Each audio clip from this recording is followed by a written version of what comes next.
In one small and remote village called Dover lies a very important secret mother to her son's head. A man asks if he got hurt while hunting monsters. The guy explains that he almost died during the battle. Poor parents who need power for the farm and their heroes who risk their lives hunting monsters. Even children worry about their parents who went out to fight these monsters. The villagers claimed that they trusted only one remedy: the potion prepared against monsters by the Apothecary of Dover. The woman claimed that drinking this potion would give them unprecedented strength. The man insisted that they should only go to the Dover Apothecary, as his was truly of much better quality. The gentleman was interested in what the secret recipe for their potions was. Sherry explains that these potions are very difficult to create, but for the sake of money, or rather their health, she is ready to do anything. The woman claimed that people's health is the greatest happiness for a pharmacist, and then asked if this was true. The young gentleman smiled and claimed that she was stammering and nervous, and asked if he was right. And then he says that he heard that there is a secret ingredient that grows only in these places. The pharmacist says that this is so, and she will just show him, and then points to the red flower and says that this is the secret ingredient of mandrake. The man asks in surprise if such a small flower is capable of such a thing, and then touches it. The lady smiled and then said that it couldn't be pulled out, but it was too late, as the man had torn the potion out by the roots. Mandrake. If you pull it out, he attacks the intruder with his ultrasound, and at that time, the gentleman screamed. At this time, the main character thought that she didn't know whether it was because of Mandrake's ultrasonic attack, but it suddenly dawned on her that this place was not their real world. And a game called Save the And. The pharmacist who gave the interview for the local newspaper was Shari Azriel, Dover Village Pharmacist, NPC. And frankly, in this game, she was an NPC. Game Save the Earth has created the best rendering system of any game. Because players can attack monsters with characters trained by AI, they also made the standard quests more challenging by adding evasion to the monsters. This is a story-driven game where the player must save a world on the brink of destruction. Although games where the user is not the protagonist are not gaining popularity, this game was made popular by its full VR immersion. By wearing VR equipment, users could see and feel the game world as if it were real. They could easily become heroes, wandering the world in search of adventure, and it would all be just like in the real world. People were leaving only positive feedback, but an error occurred in the game's north section, which stated that all user sessions would soon be terminated. Although this is a beta version of the game, there were no end to the bugs and errors in the north. All rewards were lost due to the error. The guy realizes that because the enemies are constantly learning, the artificial intelligence was unable to find the ideal attack option. This really intrigued avid gamers, but none of them were able to reach the final because it was incredibly difficult. That's why this game is gaining popularity among the public, and many considered it a cursed game because errors often appeared in the new version. The server returned a message that an error occurred in the new version. Due to an urgent system check, players' access to the beta version will be limited. The man doesn't understand how an error can occur just 12 hours after the new version has been implemented. At this point, the young lady very angrily says that she just finished work, and she wonders if they are too demanding. The girl understands that, as an employee of this game, she is responsible for processing bug reports and resolving player complaints. She joined the game as an NPC and claimed that the sound was fine, and that the night modification was complete. This girl understands that she checks for bugs in quests and has already fixed them many times, and therefore she is wondering if it is time for them to end. The main character reflects on the fact that this time she cannot even imagine it, because she understands that people like her have no opportunity to refuse the management and nothing can be done about it. However, the lady considers herself lucky to be working from home. She had hoped that the game she was working on would be officially made. Suddenly, the message warns that playing for a long time can cause mental and physical harm. The little girl realizes that she didn't even think that this game would change her life, and she turned on the game to correct the mistake. However, it turned out to be worse when she entered the Zenith continent. But now, let's return to reality in the village. Journalist Damien asks how much these potions cost. The main character looked and realized that the character's name was on the head, and she believed that this was the real world of the game. She understands that this is playtime, no matter how much she tries to ignore it. A man approaches a pharmacist and asks if she is feeling unwell. She explains that she just suddenly felt ill,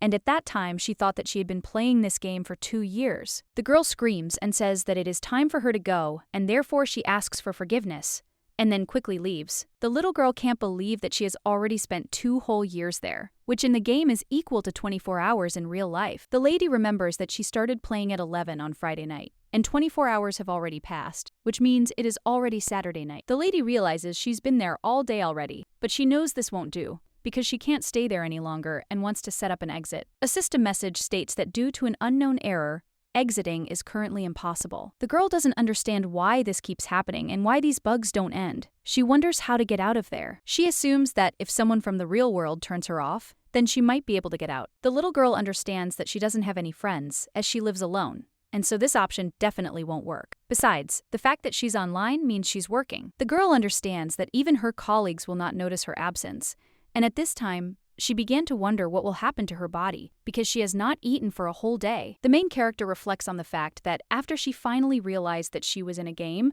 she tried all possible ways to return back. In her first attempt, she went to look for an NPC consultant to whom she could report the bug. Because of her past, this damn game created a bug reporting system through NPCs instead of their UID. The baby understands that since she is the only such NPC in the village of Dover, she came to the lands of Count Haley for the sake of an NPC consultant. But suddenly, she saw a message that reports were accepted on weekdays, and it was impossible to contact consultants outside of working hours. The lady claims that the person is dying, but of course his rest is more important. The second attempt was to die from the monster's attacks, but a warning informed her that she had died and was unable to save the Earth from destruction, and then asked if she wanted to start over. A window will pop up where you can exit the game and return to reality due to the fact that the game is connected with the nervous system. You can feel pain there. The main character understands that she has no other choice, and therefore calls this game cursed. The notification informs her of the warning, and she is automatically teleported to the starting point in Dover Village. The girl understands that as soon as her health falls below 10%, she returns back to the village. The young lady thinks that for a game full of bugs, this works suspiciously smoothly, and therefore she should try a more foolproof option. Shari speculates that she must have been teleported because her health was depleting so slowly. But if she dies immediately, everything might work out. The girl stood on the edge of a cliff and thought that, although it was scary to fall from such a height, she believed that everything would be fine,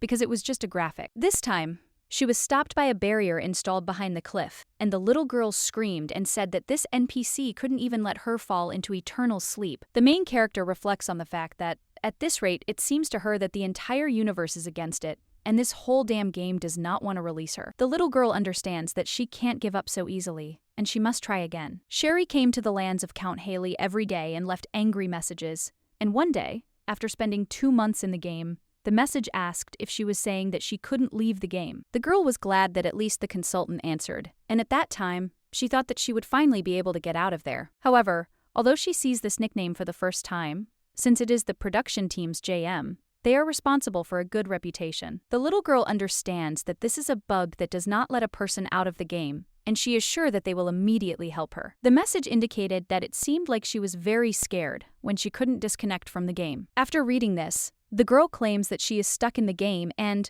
moreover, she is not a player, and asks if they can't see that she is an NPC, and then claims that she is from the operational team and came here for work. The notification asks her to wait a minute because he'll ask about her. Hearing this, the little girl doesn't understand whether they're making her wait any longer. Shari, I wonder if the production team can't verify the information about her themselves. The message thanked her for waiting, and task force worker Sherry confirmed her identity. And then she reports that she entered the game as a pharmacist in the village of Dover NPC Balls Ariel. The main character wonders if they've found the cause of the bug. Meanwhile, she's thinking about how she needs to control herself, as nothing good will come from her complaints. The worker explains that it appears the error occurred when they closed access to the north for a full check, and asks if he can return to her after the northern service team responds. Shari screaming says that in no case, because she waited for their answer for 2 months.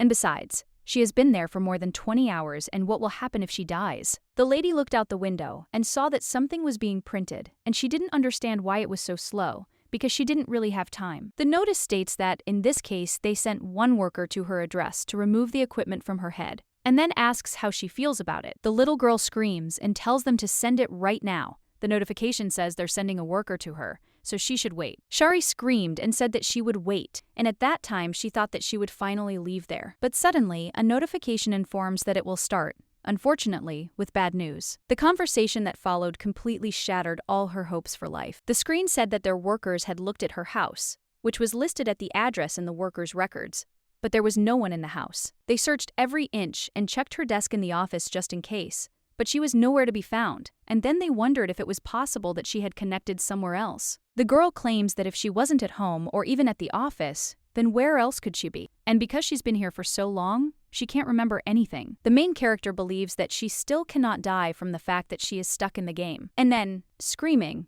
asks for at least help in filing a missing persons report, since she has no family who could do this. The notice says they are very sorry, but current Korean law only allows family members to report an adult missing. After reading this, the little girl understands that she cannot die like this and does not know what to do. The notification suggests not to worry, because those responsible for the North will soon find the cause of the error and will calculate its location using the company's closed-loop system. Sherry thinks that at least they can eat to help somehow, and then asks how long it will take. The screen says about 2 days in the real world. She screams and says that a person could die if they don't eat anything during that time. The notice claims that people don't die of hunger so easily, but she screams and asks if he's kidding. The worker suggests that she calm down for her own safety, and says that it was difficult to prepare this, but it will help her get out of the game. The employee reports that due to an emergency, she has gathered everyone from the production team to create an exclusive chat for Sherry. And now they can watch her in real time, without her having to approach an NPC and wait for a response. Sarah thinks that this is the one stuck in the game who can't switch off. Jin asks if she knew that they could die,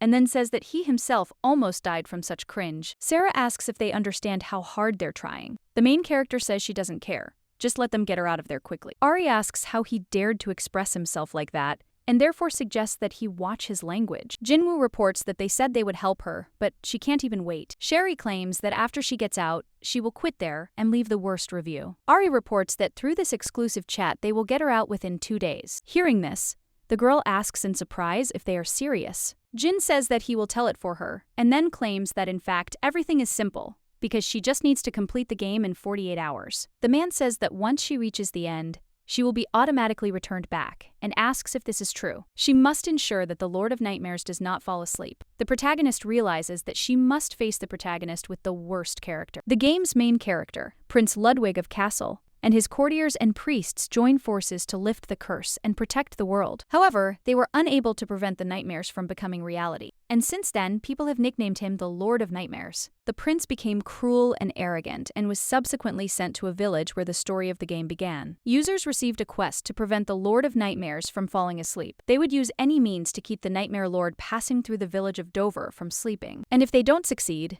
then a disaster will happen. And some said that in the game, characters don't die, so they brutally cut Castle into pieces. After a few turns, the prince began to attack the approaching users and finish them off. At the moment, the number of players killed by his hands has approached the number of those finished off by monsters. Unlike regular users, Castle does not die in the game and always returns to the village of Dover. The girl became curious about what would happen if more than 2 days passed. The notification reports sad events that have recently attracted the attention of users of this virtual game. In the news, a journalist reported that a girl of about 20 years old was found without signs of life as a result of prolonged starvation due to the game. Gaming addiction led to an accident about the downside of virtual reality. Hearing this, the main character screams and asks what else I could do to die because of gambling addiction. The girl screams and orders them to get her out of there quickly, because she can't just die like that, and therefore suggests deleting her character. Sarah apologizes and explains that it is impossible to delete a character while connected to the game. Sherry screams and claims that she is locked in a damn game,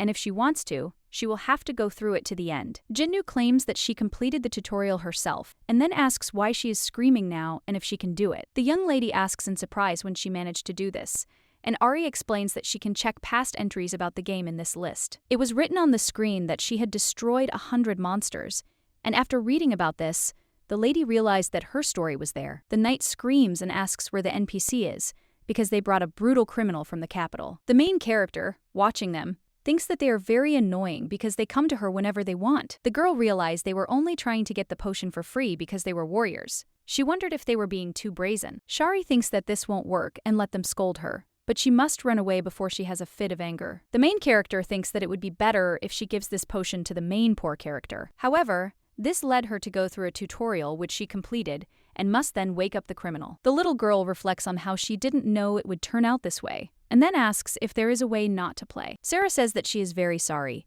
but the Lord of Nightmares has noticed her, and trouble will happen very soon. And if she doesn't defeat him, the village of Dover will disappear from the face of the earth. Ari claims that she is an immortal NPC and therefore will not die. But if the return point disappears, she will not be able to restore health and will receive a heavy punishment. Sherry realizes she can't abandon the main character. After all, then the game can't be finished by deleting the main character. To prevent the disaster and complete the game, she must complete the quest, Terrible Disaster. Kessel's participation, so the main character must be present. The main character doesn't understand how she can complete a game that even pro gamers can't handle. Jinnu suggests that Miss shouldn't worry, because unlike other users, she has them. The man says the record time it took to get to the boss's office is 8 hours, and that's a piece of cake. They'll help her get there faster. Ari claims that she plays the game herself and knows how to complete the quest, then reminds that she is an immortal NPC. The main character reflects on the fact that if it is impossible to fix the error in the system, then the only thing left to do is to complete the game in order to survive. But she is enraged that they are forcing her to do this, although they understand that in 2 days she risks dying. The girl believes that she will get out of the game and will not get out of it, even if she has to sweat a lot these days. The screen said that this was part 1 of the quest, and that this was the land of Count Haley, where the Lord of Nightmares was sent into exile. And the content must prevent the prince from falling asleep, prevent a global disaster, and prevent the sinister aura from penetrating the county of Haley. Shari understands that if the Lord of Nightmares noticed her, then the disaster will begin in 3 days. Now the girl is in exile in Haley County and he can't sleep. And to do this, he needs to find a pharmacist who can make a potion. The screen says that if the Lord of Nightmares falls asleep, his nightmares will become reality and disaster will begin. It is necessary to prevent him from falling asleep until the first disaster expires. And the additional condition means that the Lord of Nightmares must remain alive, and the conditions for completing the quest to accompany the apothecary and the reward. The girl read an advert for a pharmacist to help with insomnia. The little girl thought that it was good that the content of the quest was no different from what she knew, because initially, she had to persuade other NPCs from Haley County to go with her. The main character believes that since she is a pharmacist, she thinks she can handle it alone. Ari says that she is a pharmacist, and she does not need to look for other pharmacists. And the settings in this village have already been changed, so she is the only NPC pharmacist. Sarah claims that this is why she can rest assured and immediately head to Haley County. Jinnu says that to make the quest easier, he will change the settings to not show the chat window. The main character thanked him, and at that time thought that he was of no use anyway, so it would be even better this way. The lady understands that since no one is grumbling now, she can go and complete the quest. Shari meets a man with a sign over his head that says he's Bill the butler. Kendrick. The man asks in surprise who she is, and the girl says that she heard that this place needed a pharmacist. The butler looked at her in surprise and did not understand why she looked so unkempt and thought that she looked like a tramp. Therefore, she would not be allowed into the estate. The servant turns to the butler and claims that it is surprising, but this woman really is a pharmacist. The man explains that there is only one pharmacy in the area, and then asks what they will do with it. Bill invited the lady to follow him. Meanwhile, she thought it was a relief, as she thought she might be sent back. And walking down the corridor, the girl realizes that it is still light outside, but too dark inside. Suddenly, the girl became interested in what these letters were, because she understood that this was the beginning of a scenario, but the 25th level was quite high. The main character assumes that there is some other quest in Haley County. She looked around the room carefully and didn't remember seeing such a video for users. The little girl looked closely at the extinguished chandelier and guessed that it looked like the name of the main quest. The butler screams and asks why she is standing there, and therefore suggests moving faster. Bill knocks on the door and tells the gentleman that he has translated the one he was looking for, and the young lady comes into the office. She greets the count and then says that her name is Sherry Azriel, heard that he was looking for a pharmacist, and that's why she came. The girl looked at this man, who did nothing but watch her. The main character doesn't understand why this man has such manners and why everyone in this game is so AI. However, she's sure he'll like her. The owner of the Haley lands, Count Adam Haley, will later be called the White Sword, because together with Castle Ludwig, he will prevent the end of the world. Shari understands that she needs to show he has the ability to extract the potion and leave, but she knows that if he doesn't like it, it will be difficult to leave the game. Count Adam asks if she is the apothecary Sherry Azriel. The little girl insists that everything is correct. The count says it's strange, and then asks if she's alone. The girl replies that she is, and that she came alone. And at this time, she doesn't understand what's going on, and she's interested in what else he knows about her. The main character recalls that the user had to persuade the NPC pharmacist and come together. The young lady knows that the AI in the game cannot know this, and therefore assumes that perhaps he just said it. Adam says that she looks more like a tramp or a witch, and if she tries to deceive him, it will be difficult for him to guarantee her safety. The main character, watching him, sees that it is written that he is experiencing doubt, and she was surprised that the character's emotional state window writes about him. In this game, you can learn about the character's emotions through their expressions, lines, and also through the status window. However, the level of sympathy is not expressed in numbers, so closeness with other characters could only be measured by their lines. One could guess, even without any measurements, that the level of trust is currently very low. The lady understands that he is definitely biased towards her. The butler, screaming, turns to the pharmacist and offers to take off her cape and show her face to the Count. At this time, the main character thought that she had decided just a second ago that she needed to make a good impression on him. And the butler comes up to her and then, screaming, asks why she is stamping her feet like that and with great force pulls her hood off. The little girl thought that this man was very rude, and that even though she looked unkempt, she couldn't take off her hood. The young lady realizes that without her hood, she looks too conspicuous. Her beautiful skin is like the snow-white porcelain of the Joseon dynasty. The girl knows that she has soft hair as if woven from silk, violet eyes reminiscent of two amethysts, and all this describes the appearance of Shari Azriel. The main character realizes that she spent so much effort to customize the character's appearance, and suggests that maybe he will fall in love with her, and they will have to be together until the end of the game, and this will be inconvenient. The lady understands that she needs to quickly change the topic of conversation, and then says that she has a potion that keeps her awake. Sherry asks if he was looking for him, and then says that if he doesn't trust her because of her appearance, then let him take only the potions and she will leave. The main character looked at the gentleman and thought that he most likely didn't have the skills, because he wasn't looking for her for that reason. The little girl understands that the pharmacist must initially remain in the Count's estate, and personally give the protagonist the potion to prevent the end of the world. The girl believes that during this time she can complete other quests and finish the game, and since there are many servants, they themselves are able to give him the potion. Sherry says that she is not particularly interested in a reward, but if this potion helps him, she will consider it an honor. The Count says he wrote that he needed a pharmacist who could solve his insomnia problem, and she brought potions for wakefulness. The main character reflects on the fact that this question is a trap for users. The tutorial describes how to destroy the Nightmare Lord. His awakening could lead to a real catastrophe. The girl remembers that under no circumstances should she allow the Lord of Nightmares to sleep until the day of the prophecy where he is right now comes. The main character understood that it meant simply having to obtain a sleeping product, since users who click skip are buying a sleeping potion out of ignorance. Warriors typically kill 100 monsters to prove their worth. The lady reports that a convoy of convicts passed through their village. Sherry thought that the pharmacist could not prove his abilities in the same way,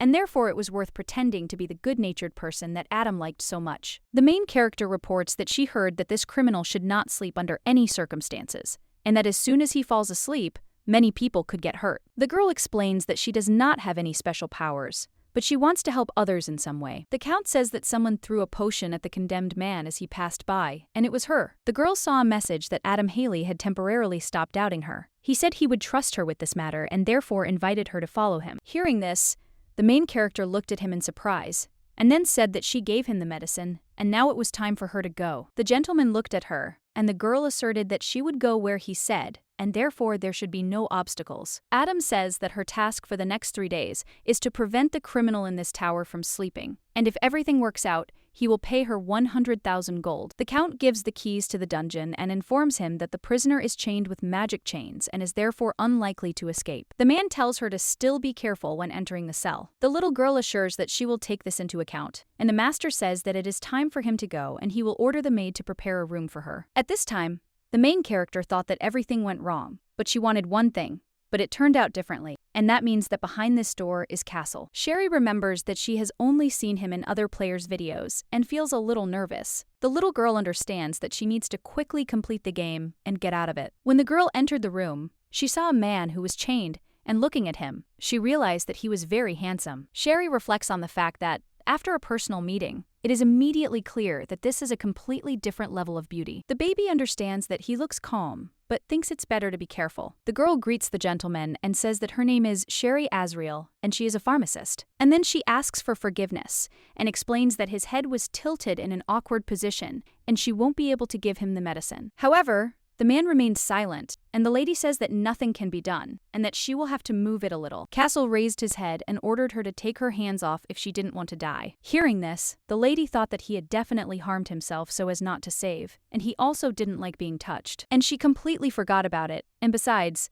he is chained in magic chains and probably has no strength. Sherry assumes that one blow probably lowered her points, and she will continue to act like this, because she cannot die because of the castle. The young lady announced that she would be wearing gloves from now on, and at that moment, I thought about the fact that the gloves were a sensory-blocking artifact that eliminated the user's sense of touch. Above the guy's head, it was written that the Lord of Nightmares is currently unable to move due to a condition violation. The girl suggests that maybe he lost too much strength while threatening her, and he is almost falling asleep, and therefore it is necessary to quickly give him the potion before he really falls asleep. Sherry says that by the Count's order he must drink it, but now he is not able to drink it on his own. The lady says that if he doesn't mind, she will help him. The main character reflects on the fact that no windows seem to pop up, that he doesn't trust her, and that there is no ominous aura. The girl thinks that he agrees, and therefore she needs to come up with a way to give him the potion, while touching him as little as possible. The lady recalls that she had this pistol with a tranquilizer for monsters, which is used when hunting animals or monsters.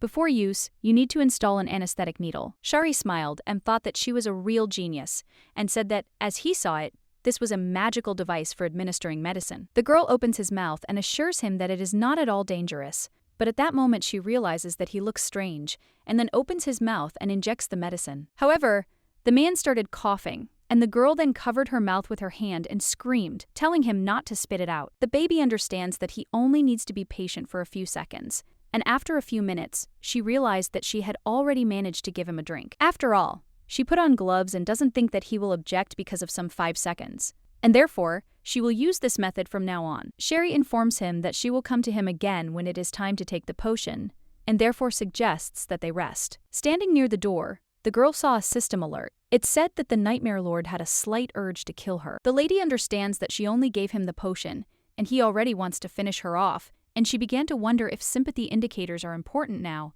and the potion only lasts for 1 hour. There are also additional quests in Haley County. Cassell may develop an immunity to the potion's effects, causing its duration to shorten, eventually causing the cure to stop working altogether. The problem is that the probability of immunity arising appears at random. The main character reflects on the fact that luck will suddenly turn away from her, and the potion will no longer work on Castle. She believes that one cannot be 100% sure that this method can prevent a disaster. Sherry thinks that she can't trust only the main quest, and that she needs to complete the rest. The additional quest stated that she had to find and destroy the Dark Eater centipede. The monster that appeared in Haley County will receive a dark essence, and it is necessary to subdue the ancient sword hidden in the county and gain Adam's trust. The sword lost its light. It remained in this place for a long time and no one could pull it out. Even if it were pulled out now, it would be nothing more than useless iron, since the sword's life has ended. The rusty sword that had been in the tower where Cassell was imprisoned for a long time is the very sword with which the ancestor of the Haley family in the past sealed the centipede Dark Eater. Even after his death, the sword continued to hold the seal, but with the arrival of the Conqueror of Nightmares in the tower, the power of the seal began to weaken, and the sword became unusable. So the thoughts of the centipede demon began to leak out. A Dark Eater centipede is parasitizing people in Haley County in an attempt to remove the seal. Such monsters can only be defeated with weapons possessing the properties of light, and to destroy the main monster, a weapon with divine power is required. In each game, the characters possessed by the main monster are different. If it is destroyed, you can obtain the darkest essence. If the sword is infused with dark essence and strengthened, it will become Adam's weapon, necessary for unlocking his special powers during the end of the world. To revive the sword, a large amount of dark essence is required, which is not easy to obtain. It's beyond the capabilities of ordinary users, but she has other GMs, so it should work. The girl understands that she will definitely cope if she wants to survive. The main character thought that while she was thinking there, time did not stand still, and she needed to quickly find additional quests. The girl saw a chat window in which Ari wrote that Miss Sherry finally looked at them. Jin asks if she died at the hands of the main character. Sarah writes that she's doing well, as she managed to gain Castle's recognition. But the main character interrupts her and says that the man on whom the Dark Eater was parasitizing is interested in where this centipede is. Ari asks if she is going to take the additional quest, because he thinks that she took it very seriously. Sherry wonders because of whom she has to endure all this, and therefore suggests answering quickly. Ari writes that she sees one maid inside who will soon bring food to her room. The young lady asks in surprise whether she will then have to run quickly to catch her. She also wonders if there is somewhere closer. At this time, the maid opens the door and screams, calling her a dirty creature, and quickly orders her to eat this food. The maid tells you to leave quickly, and then claims that there is some tramp who does nothing but prepare a potion. The girl asks for forgiveness and explains that she worked so hard on the medicine, and the maid screams and asks why she is lying down and not working. At this time, The main character thought that she had run so fast, and it was very good that she was not late. The maid gives her some hard bread and says that the count ordered that she be fed the food that is just right for her. Shari looked at this food and realized that it was spoiled bread, and then asked if this could be eaten. Hearing this, the maid jumps up and asks why she isn't eating, and wonders if she's taking her words seriously. At this time, the little girl thought that she knew that, because of the centipede, people become cruel, but she thought that this was too much. Above the maid's head, it was written that she was a centipede, an arsonist of darkness, and the woman, screaming, said that if she didn't eat, she would feed her herself. The notice said that the potion had some light in it, and she used it and destroyed the Dark Eater centipede, and as a reward, she received 1 piece of dark essence. The main character thought that a potion with the property of light could be used instead of a weapon of light, and thinks that it's good that it worked. The girl says that since the centipede is gone, she thinks she'll figure it out herself when she wakes up. Then she realizes she needs to go give him some medicine. Sherry reflects on how her life has become routine, and she screams and says it's time to take her medication. The girl went to the castle before the potion's effect expired and gave him the medicine and destroyed the centipedes in the count's estate. The main character also collected dark essences and imbued the sword with them and the old ones. This could only be done once a day. The sword, now lightless, resonates with an ominous aura. She understands she'll have to do this for 3 more days. The girl saw a notification that the Lord of Nightmares was angry with her, and every time she gave Castle a potion, he felt angry. Sherry is thinking that she doesn't intend to be friends with him, and therefore, it's time to get used to it. The little girl believes that if you look into the future, you can't do nothing, and she became interested in how to win him over. Shari asks if he likes it when she gives him the potion herself, and maybe she'll give him the potion to strengthen his health so he can take the medicine himself. The lady assures him there's nothing to worry about and that it's for his own good. After these words, she realizes she's somehow managed to calm his anger. The girl knows that she was able to collect the dark essence, and it didn't take her that much time to do so. A few hours later, the main character announces that it is time to take her medication. The main character thought about the fact that she gave him a health potion and believes that now he will be able to drink it himself. Suddenly, the girl felt that someone grabbed her by the cloak, and the man asked where she had gone. Castle asks who she is and orders her to answer quickly, then turns the girl over onto the floor and sits on top. Sherry asks him to wait, and what's going on? He tells her to answer him quickly before he breaks her neck. The lady explains that she is a pharmacist, and at that time, she thought that he was a damn psycho, and did not understand what was wrong with him. The girl believes that she can plunge into eternal sleep, and this will mean allowing objections at the starting point. She doesn't know what to do, because she understands that she can't handle him with force, and that she could die in no time. And so she thinks that she should inject him with a tranquilizer, because that's the only way left. The little girl understands that the problem is that it is difficult to find a place where she can inject the needle without him noticing. The young lady thinks that this is a bit cruel towards the main character, but if she wants to survive, then there is nothing left, because he is still a character in the game. Sherry became curious why he suddenly stopped, and the man asked in surprise what she had in her right hand. The main character, hearing this, understands that if he finds out, it's 1000% the end for her. And therefore he thinks that he should hide the needle with the tranquilizer in the folds of his clothes, but he doesn't know what to tell her, because nothing comes to mind. The girl smiles and asks what he means, then takes the flower and says that it's just a mandrake. Castle says that he doesn't care, and the little girl at this time thought that it was good that he didn't pay attention. But suddenly, the man pushes her against the wall and says that this is clear, and then asks if she is alone and where the other one is. Hearing this, the main character remembered that Adam had asked the same question. Then she asks what he's doing and claims she's not to blame. The gentleman says that she seems strange from the very beginning and objects to everything, but at the same time keeps herself under control. The prince reports that usually when people see him, they either laugh or shake with fear. The little girl doesn't understand what kind of nonsense he's talking about, because she wonders who will make fun of her after seeing his disgusting character and terrifying muscles. The girl thought that he also destroyed everything there after 1 dose of the potion, and thinks that he is crazy, and lucky for him that he is strong. The gentleman claims that she acts as if she knows who he is, and then asks if she is really the pharmacist that Haley called. Shari smiled and explained that, as the count said, an important guest had arrived from the capital. The man says he doesn't like her, and asks why she's covering her face. The girl asks him what he's talking about. The prince offered to show her face. Then the girl cast a spell to hide her beauty. The man claims that if she cannot show her face, he will not let her go. The little girl doesn't let me take off her hood and screams, saying that it's because of the scar, because she had an injury as a child, which is why half of her face is paralyzed. Sherry explains that she didn't recover in time, which is why there are scars left, and if anyone touches her, they will become infected with a terrible disease. The girl said that if he didn't mind, she could remove the spell and show him. Just then, she saw a sign above his head that the potion caused insomnia and lasted only a few seconds. The main character apologizes and then reminds him that it's time to take his insomnia medication. Castle smiled and asked what she felt when he pressed on her throat. She saw the message that the Nightmare Lord had stopped doubting her. The lady reports that she was in pain because she couldn't breathe. And then, looking at him, she thinks he wanted revenge on her for giving him the potion from a syringe and holding his mouth shut. The baby thinks that he is disgusting because he wanted to kill her for giving him medicine, and she even tried to touch him as little as possible. And the girl doesn't understand why he treats her as if she's a loser, and then says that because of the potion he wouldn't have died, but she almost went to the next world. The lady thinks that he just needed to endure it for 5 seconds, but he claims that he only held her throat for 5 seconds. Castle asks if she wants to check whether it was really 5 seconds or not. She says she doesn't and that it looks like she was mistaken. The girl doesn't understand why this scoundrel is threatening her with force. The prince says she can get it now. The little girl asks him in surprise what he's talking about.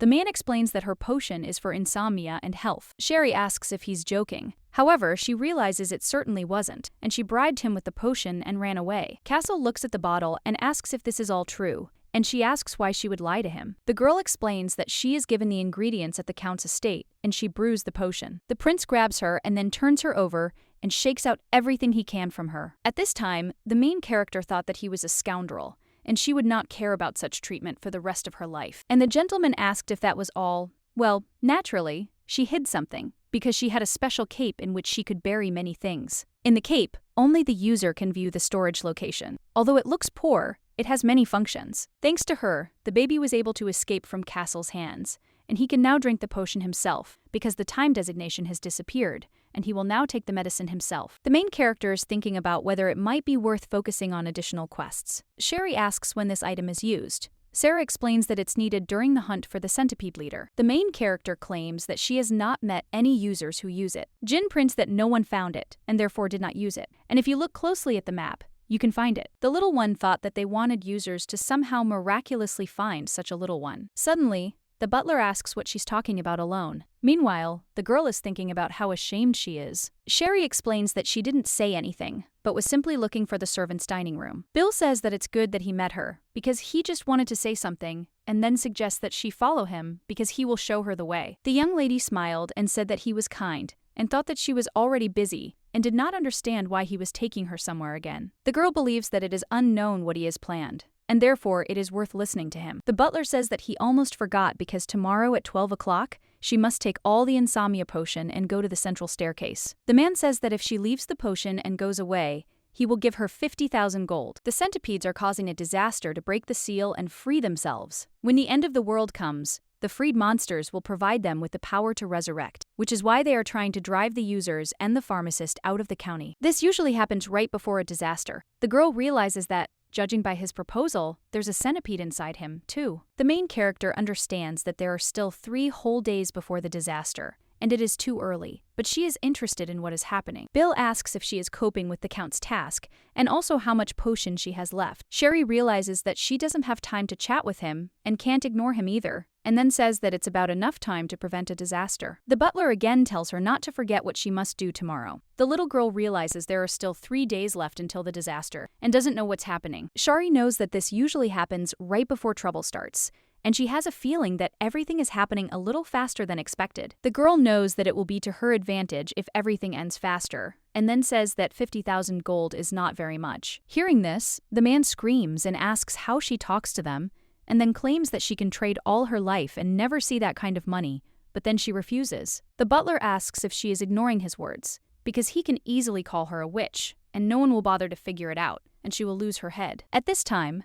the young lady thought that the adjutant really was a centipede. Bill, crying out, asks if this all seems like a joke to her. She assures him it isn't, and thanks him for showing her the way. The butler agrees with her, and calms down a little, and then says that he will not finish her off right now, but will show her what will happen if she does not obey orders. The man opened the door to the room where all the servants were, and the main character realized that a lot of centipedes had gathered in one place. The little girl understands that this is only possible for the main monster, and she realized that he is the butler. Sherry believes that as long as she has a potion and a tranquilizer gun, these centipedes are not scary to her. The main character used her protection, and after a few minutes thought that she hadn't sweated like that in a long time, and it seemed to her that she hadn't coped at all. Within minutes, the lady realized she had collected some essence. However, she wondered where the adjutant had gone. Suddenly, the door opens and the man screams and says that this is the criminal who attacked the servants of the Haley estate, and then orders to seize her. The little girl looked at these men, and she became interested in where Adam and the adjutant with him came from. Adam wonders if she's the one who harmed his servants. The girl sees a note that he feels a strong distrust of her. The main character thought that maybe she should pretend that she was unconscious, and understood that they could suddenly really expose her as a witch. The girl falls to the floor and says that this is a misunderstanding. And at that time, she thought that next to Adam, this man is the senior butler Frank, and he is part of Adam's inner circle. Bill, screaming, asks what she's talking about. Then he turns to the Count and claims that this girl is trying to harm his family, and that's why she committed such atrocity. Adam tells everyone to be quiet, because first he will listen to what happened here, and therefore offers to explain. At this time, the main character does not even know what to say to her, and the butler screams and says that she wanted to harm the family. But the girl screamed and said that the senior maid came to her room during lunch and bought 3 bottles of sleeping potion. The lady reports that the maid said that many servants are worried about the criminal and therefore cannot sleep, so she needs a sleeping potion. Sherry claims there was a dosage error, and when she got here, they were already lying on the floor. The main character realizes she's actually lying and doesn't even blush. Then it's revealed that they most likely mixed the potion with food, and they're all exhausted. The baby claims that the effect exceeded expectations and asks to believe her. The knight reports that none of the servants died and they are all asleep, and they checked and there are no visible wounds, but he will call a doctor for a thorough examination. Head butler Frank asks why she didn't call the guards then, but simply stood among the unconscious people. The main character claims that this happened because of her potion, and she was trying to find some solution. Sherry, hearing this, I thought that he turned out to be smart, although he wouldn't say so from his face. Adam asks if there is a drop of lie in her words, and the lady assures that, of course it is. The Count tells her to let go, and when the girl heard this, she approached him and dodged, and then thanked him. The little girl thought that she was saved, and he really turned out to be a selfless white sword. After all his servants accused her, and she already thought that she would really go to the stake, but their intrigues did not work on Adam. Sherry says that it's time for her to go to the criminal, but the gentleman suggests waiting and asks if the reward is acceptable to her. The little girl asks in surprise what he is talking about, and at that moment, she thinks about when he managed to get so close. The girl wondered if this had been Adam's command, not the centipede's offer, and he asked if she was satisfied with the offered reward. The gentleman wonders if this isn't enough for her to drop the potion and leave. The girl doesn't understand why he needed to offer her such a thing, and suggests that perhaps there's a monster inside him too. The main character understands that, unlike other centipedes, he does not have blurred vision or dilated pupils, and therefore it is difficult for her to understand because his character is very calm. Sherry thought that first she should answer, because caution wouldn't hurt her. And then she says that it is true, and that's not enough. The butler screams and asks what kind of ungrateful girl she is, and how she will never earn that kind of money. The gentleman suggests they calm down and talk again tomorrow. The young lady agrees and says that she will then go to prison. As the main character was leaving, she thought that she needed to run before they pestered her again with strange questions. A girl asks if the main character can become a centipede. Ari writes that this scenario doesn't have settings that allow centipedes to possess the main character. Sherry wonders why Adam ordered the adjutant to expel her, and she doesn't understand how the author of the game cannot know this. Sierra writes that they can monitor the situation via chat, but cannot know all the changes in the game. The main character asks in surprise what they know. Then she decides to mind her own business. The girl thought that she had a bad feeling, and didn't know if it was really impossible to find out right away. But be that as it may, she had a specific task. Sherry was informed that she had arrived, but the gentleman said she was late. The lady thought he was being impudent, since she had only been gone half a day. The little girl noticed a lot of empty potion jars on the floor, and thought that she would definitely go crazy soon. And then screaming, she said that she told him to drink 1 potion an hour. Castle explains that he wanted to sleep, so he drank, and asks if there were any problems. The girl thought she must be crazy, because she couldn't understand how she could have trusted him and given him the potion. She knew that drinking less than 10 bottles in 3 hours was already abusive. Sherry ponders that if he drinks so much, he might develop resistance or, on the contrary, an addiction to the potion. After all, if Cassian falls asleep and thereby causes a catastrophe, she could die. The man explains that 1 dose per hour was not enough for him, and that the potion was of low quality since its effect was almost zero. The girl objects and claims that there is no problem with her potion, and does not understand how he can say that because of him. After all, she ran here like that. Castle says that he will have to complain to the Count that the pharmacist he hired wants the destruction of the Haley family. The main character angrily asks what this unthinkable accusation is, and then claims that she has already obtained the Count's confession that she is mentally healthy. Hearing this, the man thinks that the problem is in him, and therefore suggests that she talk less and better give him the rest of the potion and get out of here if she doesn't want to die. Hearing this, the little girl thought that he was rude and then said that she was not talking about who was to blame, but about the fact that an excess of the dose could lead to immunity to the potion. Sherry looked at the gentleman and thought that maybe he had already developed resistance and was trying to hide it, ashamed of such a quick effect. The game's main character, Castle Ludwig, was known for his cruel nature. Despite his horrific personality, fans said he actually had a kind heart, and that's why they loved him. It was all thanks to his actions throughout the game's history that Castle desperately tried to prevent the end of the world. But in fact, his body was covered in many scars from wounds he had inflicted on himself while trying to stay awake. Moreover, fans were shocked when he put himself in danger and fought the monster alone. The girl understands that the fate of the world concerns him more than his own life, and he was probably confused by the fact that his body had developed an immunity to the potion. But most likely, he blames himself for having brought about the catastrophe through his own fault. The lady thinks he should still be aware of the situation and then asks if it's possible he's already developed a resistance to the potion. The gentleman asks how he knows this,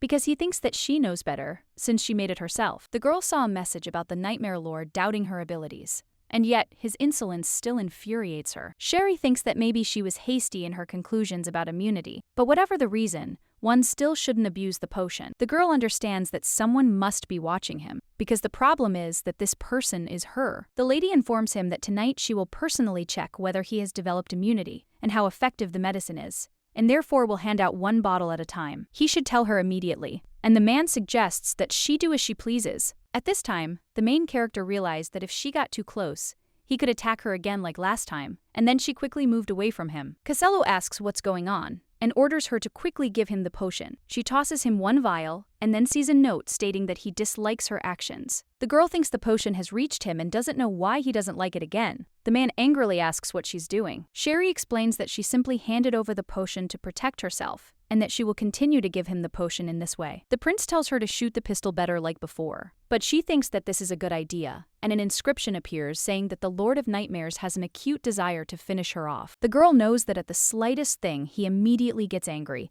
and therefore she doesn't care about this sympathy, because in any case, Castle will act according to his own plan until the very end of the game. He is one of those who, for the sake of a quick and effective way to prevent a catastrophe, will make peace even with his enemy. The little girl thinks that since he has become interested, he will try to make a deal with her. Castle says that he is warning her for the last time, because he believes that it is better for her to give him all the remaining potions and leave. Sherry objects and says it's not allowed, and he asks why. The little girl says she needs to find out if she's developed an immunity to the potion, and thinks she'll only talk about what's relevant. The gentleman reports that some talentless ragamuffin is trying to snatch these measly pennies. Hearing this, the girl screams and claims that he hasn't even really seen her face yet says such things. The lady came closer to him, and he reminded her that she had just recently groveled before him and asked if Adam knew what she was really like. At this time, the girl read the message that the Lord of Nightmares was showing little interest in changing her character and thought that he was impudent and even mocking. Sherry claims that she only treats politely those who do not cross the line of decency. And in general, this is her attitude. The main character understands that so much time has passed and she needs to invest the essence.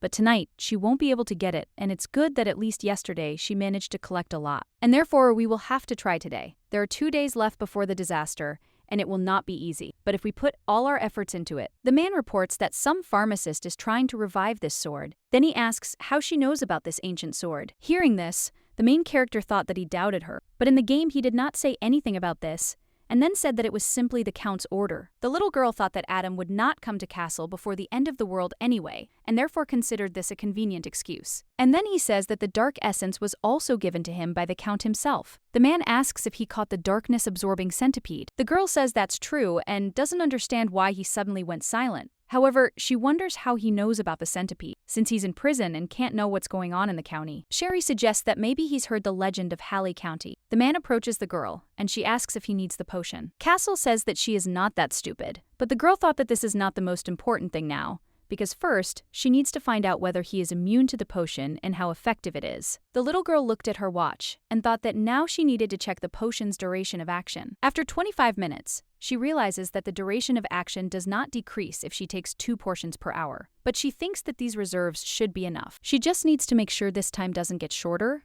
and everything will be fine. She asks if it's better for him to take the potion every half hour now. Castle suggests giving him 30 bottles and getting lost, because she also needs to rest to brew the potion. Sherry tells him she's not resting, and he asks, surprised, if she's resting at all. She explains that it's the so-called calling of a pharmacist, and that she's simply very responsible. The main character thought that this was not a real body, and she did not feel tired even if she did not sleep. The girl says that since they have figured out the time of action, she will go to the Count and then gives him the jars and suggests using these watches to check the time and drink one bottle at a time. She looked at the man and saw a message that the Lord of Nightmares doubted her health and felt a little regret looking at her. The little girl thought that maybe he was powerless because of the magical shackles, because they take away his physical and magical powers, but she only awakened his consciousness, and therefore she even felt a little sorry for him. Sherry doesn't know if she can complete the game only if Castle is active, and perhaps she can feel a little sorry for him. The main character tells him it's a top-tier potion and suggests he take it when he gets out.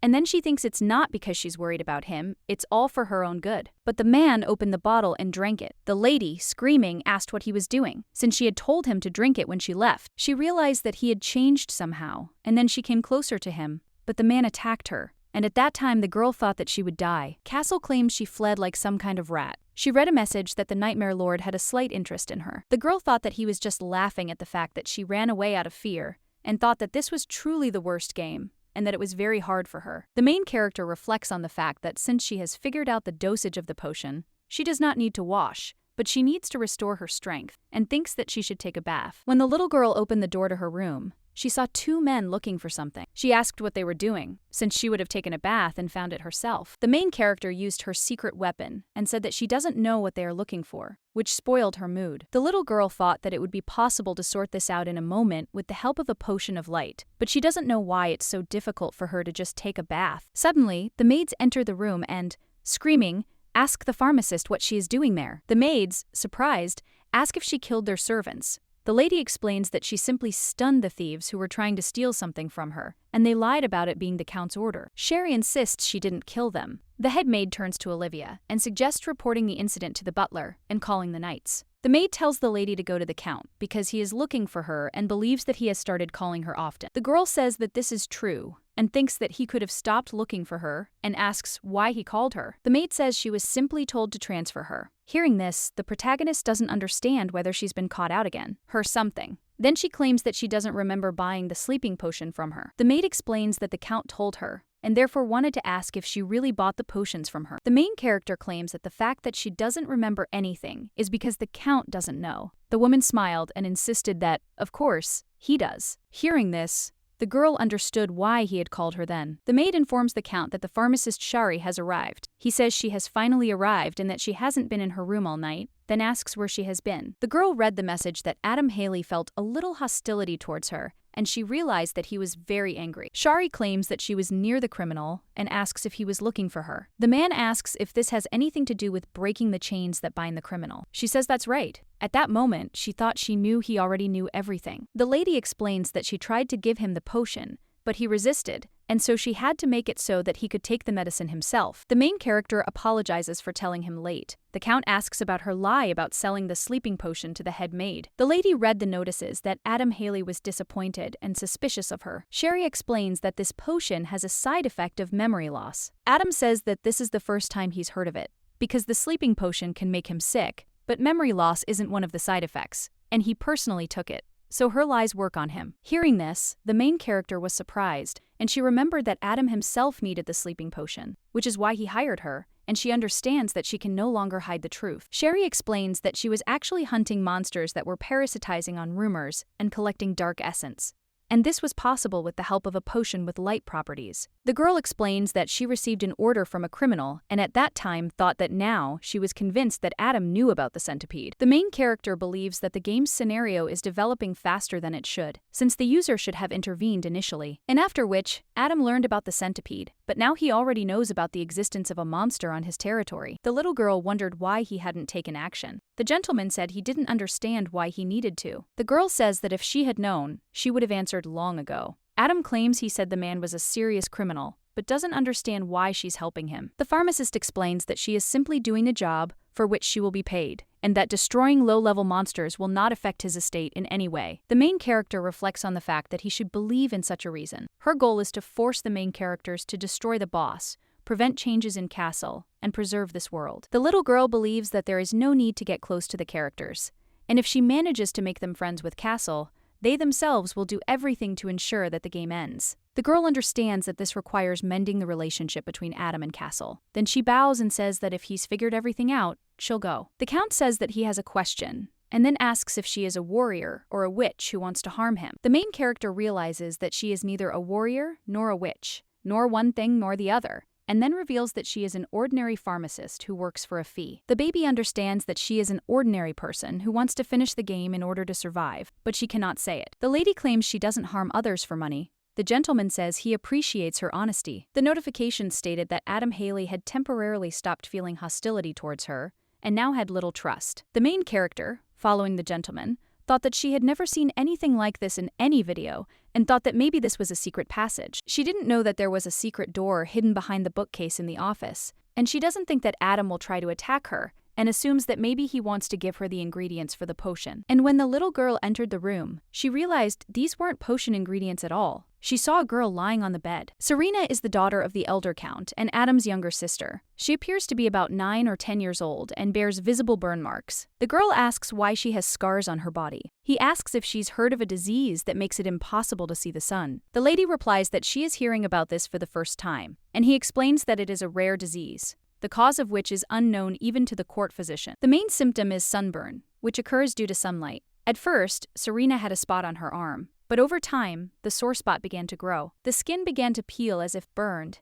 and a purulent discharge appeared. The Count explains that he wanted to show her a bright and rosy world, but there was no way. And Dam explains why it's so dark there even during the day. The main character thought it looked like he gave her a painkiller and then simply put her to sleep with a potion. The girl understands that he really needed the sleeping potion, so he knows about its side effects. The little girl assumes that he probably carefully studied the composition of the potion before giving it to his sister. Serena tells her brother that she is in pain, and the main character looked at this girl and thought that she was a centipede. Adam approaches the pharmacist and asks if she has any sleeping potion with her. Sherry ponders what it means that a darkness-consuming centipede has also entered Adam's sister's body. The baby thinks that she can be destroyed with light, but Serena doesn't need to avoid it. The girl knows that her only weapon is a potion containing the light of the sun, and she gives it to her. The system reports that Adam Haley is kindly disposed toward her. The gentleman says he's in her debt. Hearing this, the main character thought that everything had only gotten more complicated. Then she says that he hired her, and she did what she had to do. Adam says that she is quite modest, and therefore he will give her one piece of advice. The man claims that it is enough to collect the dark essence, and therefore she should take the money from the adjutant and quietly leave this place. Hearing this, the main character was surprised because she does not know what will happen to the estate without her,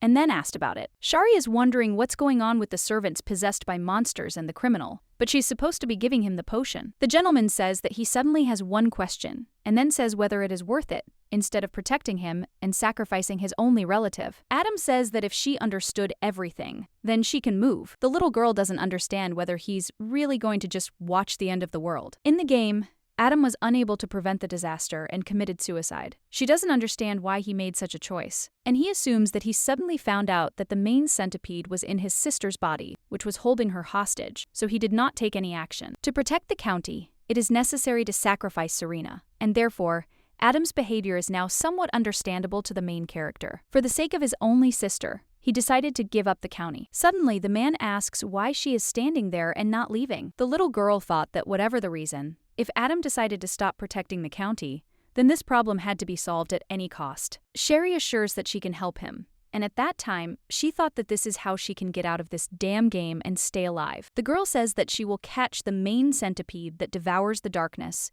and find a way to destroy the monsters without harming Miss Serena. The message indicated that Adam Haley still considers her untalented. The gentleman asks what she can do, and what is the point of betting and taking risks when the loss is obvious. The lady says that she knows one way, and in any case she will win or not, and then asks if there is only one outcome. Shari asks if he still doesn't trust her. Then she says that if she manages to destroy the main centipede, that would be good. If not, he won't be particularly surprised and will simply kick her out of the county as planned, because he too knows that every cloud has a silver lining. Adam says that he knows this very well, but he cannot trust her if she does not even show her face, and therefore he has no trust or hope for such a person. The Count believes that there is some sense in her words, because every cloud has a silver lining, and if her plan fails, she will regret not taking the money and leaving. and she will not have such a chance again. The man looked at the girl in surprise and asked if she really didn't care at all. The main character reflects on the fact that now he says that he has no hope for anything, but out of despair, a thread of hope has already appeared in his eyes. The girl thinks that he is just a character inside the game, but his desperation and strong desire are very clearly felt. Sherry says that although it will be difficult to completely heal Miss Serena,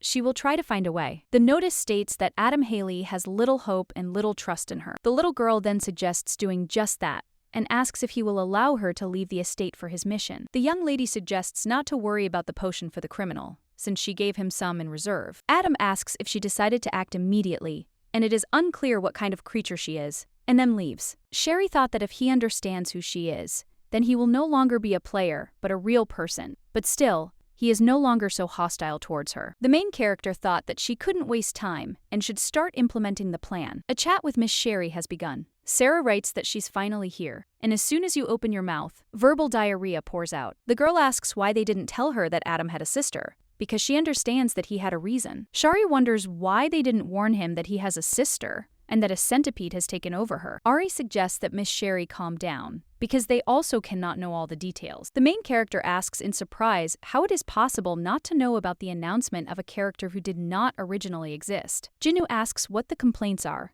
and then explains that in the description of Adam's family tree, there was a mention of a sister, and asks if she saw it. Sarah writes that, as she was already told, they cannot know about all the changes, and random distribution is what was promised. The girl screams and says that Adam's sister almost never showed up, and she doesn't understand what a stupid percentage of probability this is. Jinnu thinks that she herself did not see it, and now she is shifting the blame onto them. Sherry angrily lay down on the floor and said that a centipede was parasitizing her. Sunlight was dangerous for her, and she didn't understand what to do now, and her head was all in disarray. Sarah writes that it is obvious that they were unable to warn her in advance, and therefore will naturally help cope. The main character asks in surprise how they can help her. Jin writes that then they will destroy the monster and settle the issue with Adam. The lady claims that although he is a character in the game, they are only trying to do this. Sarah writes that they are still uncomfortable that they cannot help her, so they have prepared a special reward for the destruction of the main centipede. The girl says that she doesn't really care about it now because it's better for them to answer her question. The lady wonders if it is true that sunlight is not necessary to destroy the centipede. The genie writes that this is true, but if you use the potion, only the light of the sun remains. Sherry says that she wants to use not a potion, but a chandelier made by sulfur, and then asks how it works. Hearing this, Sarah says with delight that finally someone asked about it. The lady explains that this chandelier is a secret weapon crafted by one of the Haley family's ancestors. It was created to combat the forces of darkness. Then, Sarah told the story of Haley County, which the main character hadn't even asked about. And finally, she explained how to use it. There's a lot that needs to be done to get this old chandelier up and running, and you need to hurry. And the first thing on the list is hunting for mud monsters that she must destroy. The main character understands that if she destroys the mud monsters, she will be able to get the item, but she knows that it is still not easy, because she needs to collect 100 of them, and thinks it's a lousy game. Second, she turned to the maid and asked her to do what she had said. Sherry thought about the fact that she personally finished off the centipede that was inside the senior maid, so she could be trusted, although she was initially loyal to the count. The maid tells the lady to now go straight to her room and not go anywhere on the way. After all, if the butler sees her, he will start scolding her, and lately he has become very irritable, and this has not happened before. Hearing this, the main character thought that this bastard took the side of the adjutant, and after that incident, he picked on her several times. The main character remembers how he always reproached her for walking around the house in a terrible state and wandering around the house late. The lady wondered if he had always been like this, or if it was the centipede. However, she believed that if his character had changed, it meant he had definitely been captured by a monster. The maid says that it seems like their butler is getting older, and therefore suggests not paying attention to him because he will always be like this. The pharmacist says that first she will take a bath and asks the maid to bring her a man's shirt and trousers. In just a few minutes, the baby says that now she feels much better, because after the bath she somehow felt like she wanted to live. Sherry remembered about Castle, and thought that she gave him enough potion to last 10 hours. However, she thinks that it is still worth checking him just in case. The maid knocks on the door and announces that she has brought clothes for her. The pharmacist says she was just about to go get them, and thanks her. The little girl thought that his clothes were already dirty and needed to be tidied up, and it looked like there was more there than she asked for. The maid claims that she did nothing, and therefore offers at least something to eat. The main character thought that NPCs don't really feel hunger, but it would be strange if she didn't eat at all. The pharmacist thanks her and says that she will definitely have a snack while she works. The maid suggests taking an umbrella with her, since it is daytime now and the sky is covered with heavy clouds and it will probably rain. The little girl thought that this was strange because, according to the scenario, the weather should not be gloomy, and if her assumption was correct, then this was a harbinger of an impending disaster. The girl looked at the dark sky and thought that monsters had already begun to flock here. Shari wondered if Cassell had already developed immunity to the potion. When the lady opened the door to the room, she saw that the Haley County guards were already there. She thought that, whatever the criminal, this was too much. The girl understands that they look too cheerful, but the look is normal, which means it's not a centipede. On the contrary, the monster would have made Castle fall asleep. However, if such mockery of a human amuses them, then these two are far worse than monsters. The lady tells them to prepare for a flick, then delivers the blows. The men fall to the floor in pain. Meanwhile, the main character ran up to the prince and screamed, telling him that he couldn't sleep and therefore suggested that he wake up right away. The little girl understands that he is almost falling asleep, and therefore thinks that she needs to give him the potion quickly. Sherry suddenly realized that she didn't take her gun with her, and when she looked out the window, she realized that the monsters were already here. The little girl believes that if the end of the world begins now, she will not be able to do anything, and then in reality, her body will die. The main character understands that she cannot allow this to happen, and since this is what happened, she drank the bottle of potion and passed the liquid that she had in her mouth to the prince through a kiss. Sherry understands that there is only one option left, which she used, and, as it turned out, the harbingers of disaster began to disappear. The girl realized that it was her first kiss, but she thinks that it doesn't count because they are inside the game. Castle asks in surprise what she just did to him. The message stated that the Nightmare Lord was very displeased with her behavior. The little girl realized that if he found out, it would be the end for her, but then insisted that she had done nothing wrong. The prince claims that she usually doesn't come so close to him, but she quickly moves away and claims that it's true. Sherry explains that he was almost falling asleep, and these guards were cutting him, and she wanted to prevent this and was about to give him a potion. The man asks in surprise if he fell asleep. The girl assures him that he seemed half asleep, and then tells him to look at these wounds. The lady offers to treat them and change clothes, since she just took new clothes from the maid. The gentleman looked at the guards who were lying on the floor and asked if she had taken them out alone. The girl explains that she came up behind him unnoticed and knocked him out with a rock. He says that they are, after all, in the count's service. The man claims that if they later tell the owner everything, she might get into trouble for this. The main character thanks him for his concern and assures him that everything is fine, because she believes that the count trusts her. Sherry thought that she had seen so many notifications, and she didn't think that this would anger him. Otherwise, he would turn out to be petty. The pharmacist says that she will drag the guards out the door and let him change his clothes and eat what is in the basket. The girl looked at the guards and thought she'd like to give them a good beating. But during the battles after the disaster, people will be needed. Shari says that it's time for her to go, but suddenly she looks into the open door and thinks that the negative characters are the most beautiful, and she shouldn't give in to his tricks, because he's a villain, a bad and sexy one. And the man asks if she'll look at him like that. The little girl insists that she wasn't looking at all, but then she saw him take off his pants and scream, asking what he was doing and covering her eyes with her hands. The gentleman says that, as she sees, he is changing clothes, and the girl asks if he could change clothes when she leaves. Castle reminds us that she said she didn't watch, but the little girl insists she didn't watch. The man asks if it is not customary to take off one's capes and give them to those in need. She asks in surprise why she should do this. The prince explains that most people, both men and women, do this when they see him. The girl thinks he's bragging about his incredible beauty. He asks if that's true. The little girl says that objectively he is of course cute, but not to her taste. The gentleman says she's always groping him. The girl asks what he's talking about because it's good he came to his senses. Sherry asks if the guards always treat him like this. He insists it's none of her business. The girl thinks that he is stubborn, and then offers to tell her, because who knows, maybe she can help him. The message stated that the Nightmare Lord was experiencing unpleasant feelings due to her unexpected behavior. The gentleman is interested in what some pharmacist girl can do for him. She claims that she could have found some other way, and at that time she thought that she had to leave before he got even more angry. The little girl says that in any case, he should treat the wounds and eat a little, since she thinks that drinking only potions all the time is also not very good. Castle asks if she feels sorry for him. She objects, explaining that it would simply be difficult for him if he became dependent on the potion. The gentleman claims that he still cannot try normally, and the feeling of satiety can drive him to sleep. The lady explains that she is here to prevent this, and if it seems that he is about to fall asleep, she will wake him up. Castle approaches the girl and says he finds it hard to believe. Meanwhile, the message says the Nightmare Lord has a slight interest in her. The girl doesn't understand what kind of reaction this is, and assumes that he doesn't remember this life-saving kiss. The man says there's nothing surprising about it,